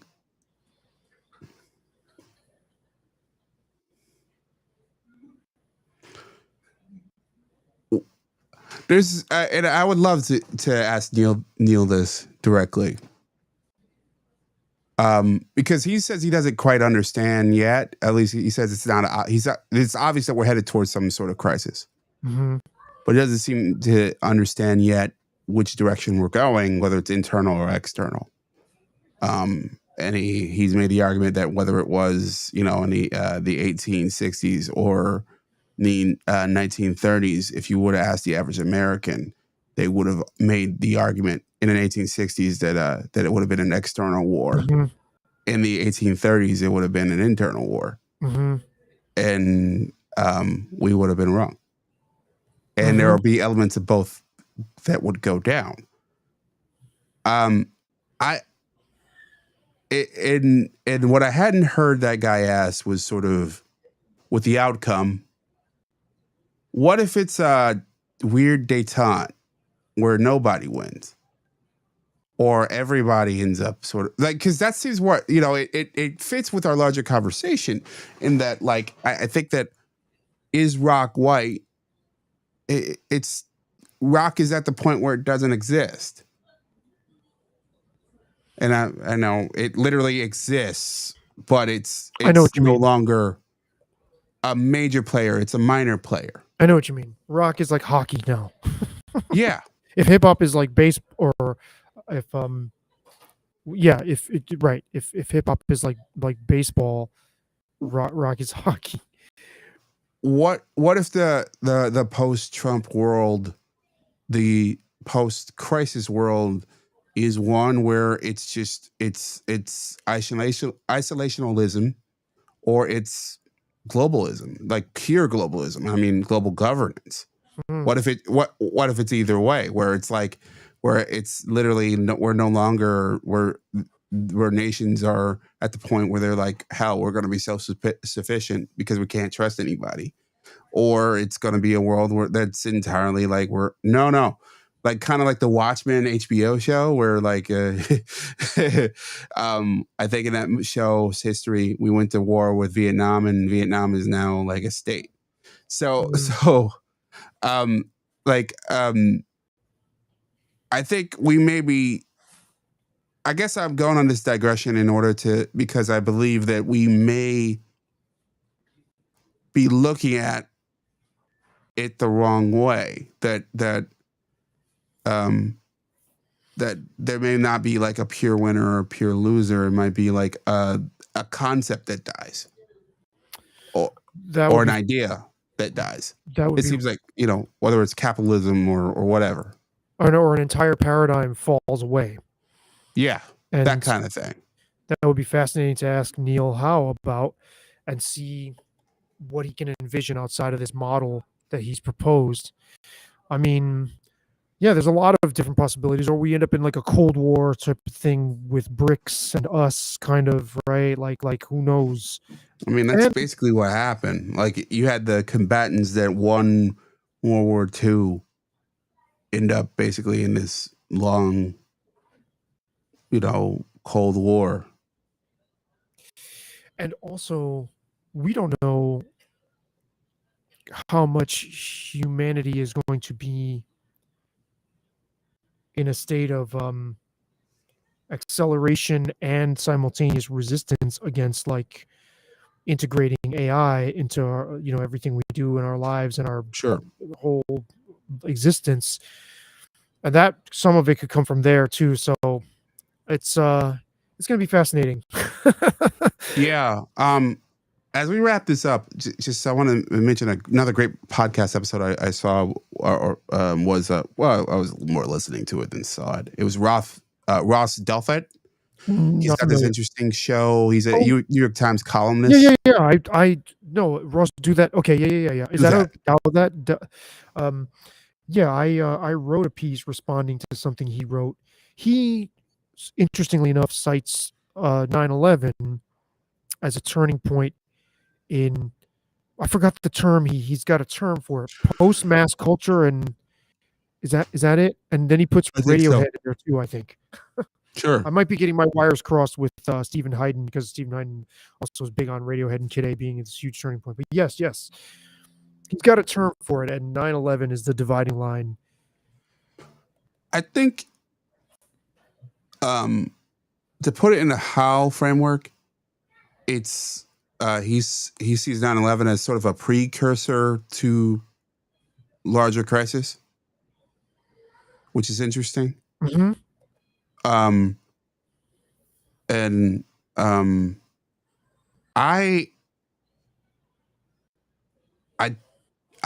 see it as sort of a quickening, where it seems like culture and culture and society has not. It's the apocryphal line. There are decades where nothing happens, and there are weeks when decades happen. Mm-hmm. So it's stuff sped up in terms of world events, but it seems like, and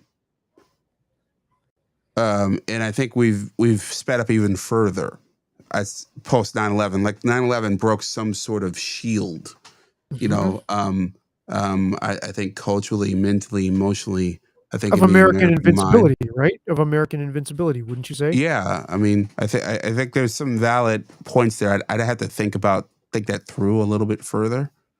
But I think there's definitely some valid ideas there.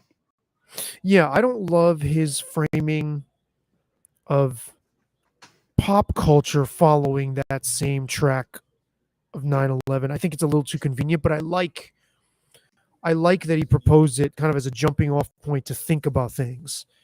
Right? I'm not like married to his framing, but I appreciated it nonetheless. But Sure. I think on the actual in terms of the American psyche and 9/11 itself and us as a people, I think he's closer. I think he's there's definitely something there to in what he's saying. Agreed. So yeah, I'm familiar with him. I have to check out his podcast more, and I really have to check out Neil Powell's stuff more. I say this like every time I talk to you, but I gotta. I was like writing it down for a second there while I was looking away. Oh, just on the I'll put the button on it as we close the Ross thing. I was listening to his sort of his last episode, and it was about AI.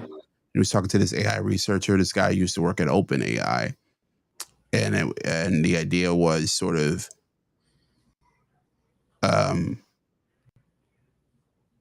how basically the thought process was that we're not going to have any choice. but to sort of integrate this into every element of our economy. Just our lives. I think we're past the point Well, where lives, Yeah. yes, and I think people will push away, but when it comes to like, if the idea is to this thing is going to quickly become so powerful. Some people believe, maybe it's not, but let's just assume they're right. that's what this guy from OpenAI who worked at OpenAI Yeah, was saying. and I mean, not just him, but there's a lot of people who believe this, including Elon Musk, including Sam Altman, and so many other people, Which is and amazing to including the me. Biden administration. Which is so amazing to me that people still poo-poo this as if it's it's overblown. Well, I mean, if you want, I mean, anyone who's listening to this, I mean, you can go listen to that Mark Andreessen on Rogan, which still really blows my mind about the conversations these tech billionaires had with the Biden administration, where basically it's like they didn't say this, but their actions were, we're scared of this and we're going to control this thing. Like, we're going to shut this shit down because like I don't like that approach, because it's not the kind of thing that you can do that with. Mm-hmm. You know, it's like if you are competing, if you're running an ice cream shop and the people across the street is running an ice cream shop, and you're like, oh, we're just gonna like not use milk and sugar. Mm-hmm. And they're like, oh yeah, we're gonna use all the milk and sugar we want. Like, no, you're gonna lose. So you can't just say, hey, we're gonna shut the shut down. We're not gonna innovate. We're fuck. This is, and so like there's a lot of people who believe this is coming. And when I listen to David Sachs, who's the AI czar for the Trump administration, and similar, that like these things are gonna quickly become so powerful, and so that we're gonna have to like integrate it into our not just our technology, not just our everyday life, but in terms of a military context. That you really in that it's going to happen in a blink. That it is exponential already. Mm-hmm. And that the way we all think about all this stuff, it could be just moot. Yeah, I mean, that has occurred to me. There's going to be a lot of problems that come with it. I mean, like this guy was pointing to like mass unemployment, and he's in like, you know, I think for guys who like me who work in communications, I can see that definitely hitting us hard. You as well. But I think it's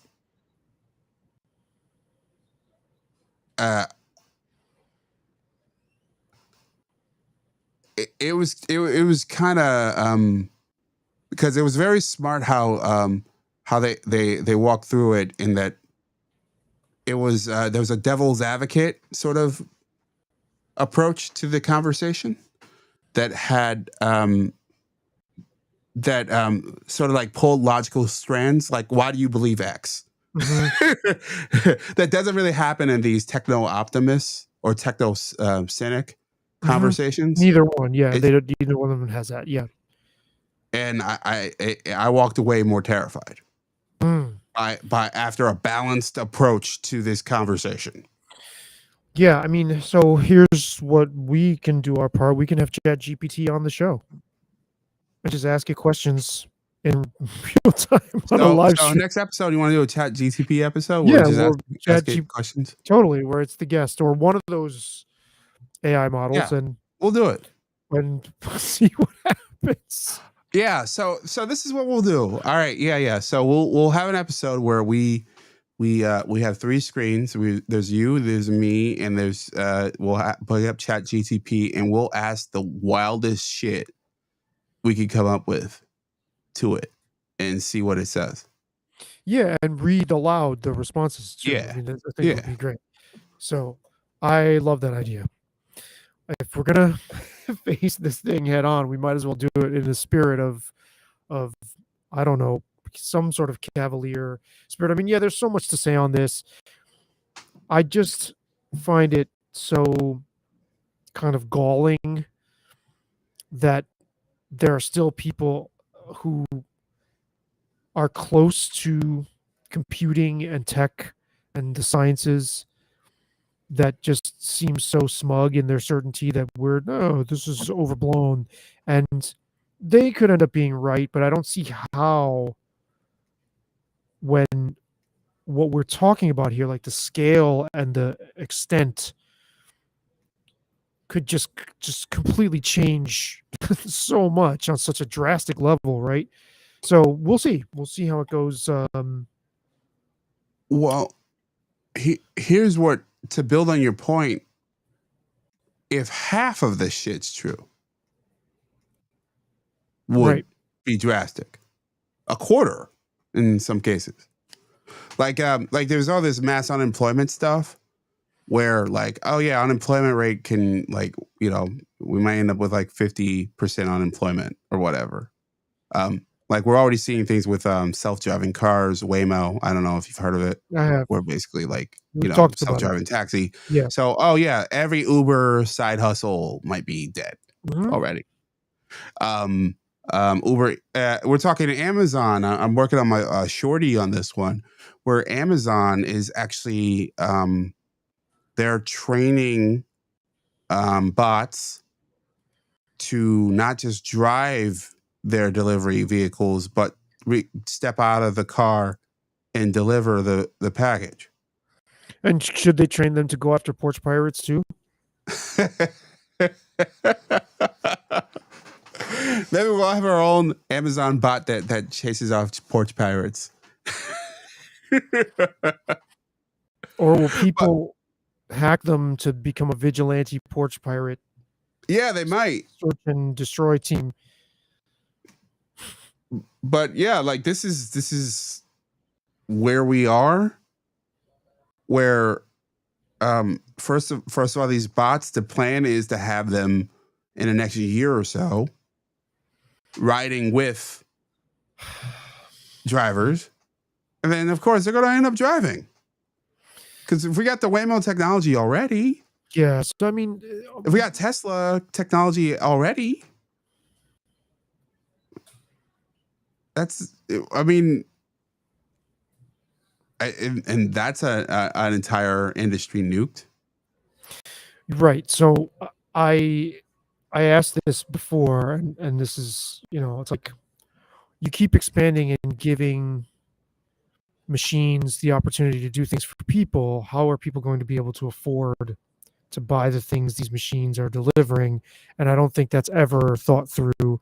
I think when technological advances happen, it's never, the snowball effect is never really grappled with until after it the snowball starts to roll down the hill. So the stuff that's happening here is, when it happens in society, it's usually slower. Right. I mean, so that's what happened with, you know, going from, you know, independent businesses to, you know, department stores. That's what happened with going from department stores to, you know, inside cities and towns to shopping malls, and shopping malls to go to Amazon and Walmarts of the world. So like it was a slow progression. And yes, there were, I think what's different here is that a lot of this stuff is going to just sort of happen way quicker. Yeah. And so, again, to bring Neil Howe into this, I can't imagine this won't be some source of the crisis. Could be. And I imagine that it's going to be potentially, he talks about internal versus external. I imagine there's going to be maybe some combination of both, and also not only internal and external, but existential too. Sure. So all of those three dimensions kind of compounding one another in what James Howard Kunstler so beautifully described as the converging catastrophes of the 21st century. Sure. So even when he wrote that, though, that was in the 90s when he came up with that term. He had no fucking inkling of this aspect of it, the AI part of it. He wasn't talking about that. He was talking about fossil fuels ending and climate change. Right. So this is we're in a whole new ball game. Right. And I don't want to just be a techno alarmist either. I think those conversations aren't very useful when they only focus on that side of it, or when they're very shrill. But techno optimism is just almost autistic. And and actually that's even giving autism a bad name, because I've talked to plenty of people on the spectrum who are just autistic, who have plenty of conscientiousness in the way they look at problems. There's just something so limited about that whole gee whiz, this is going to be great kind of a thing. That stuff is gross. So we'll see. But I can't wait to have ChatGPT on as a guest. Yeah. Well, Savvy, on that note, have a great afternoon. Have a great afternoon. Yeah. All right, everybody. Be well.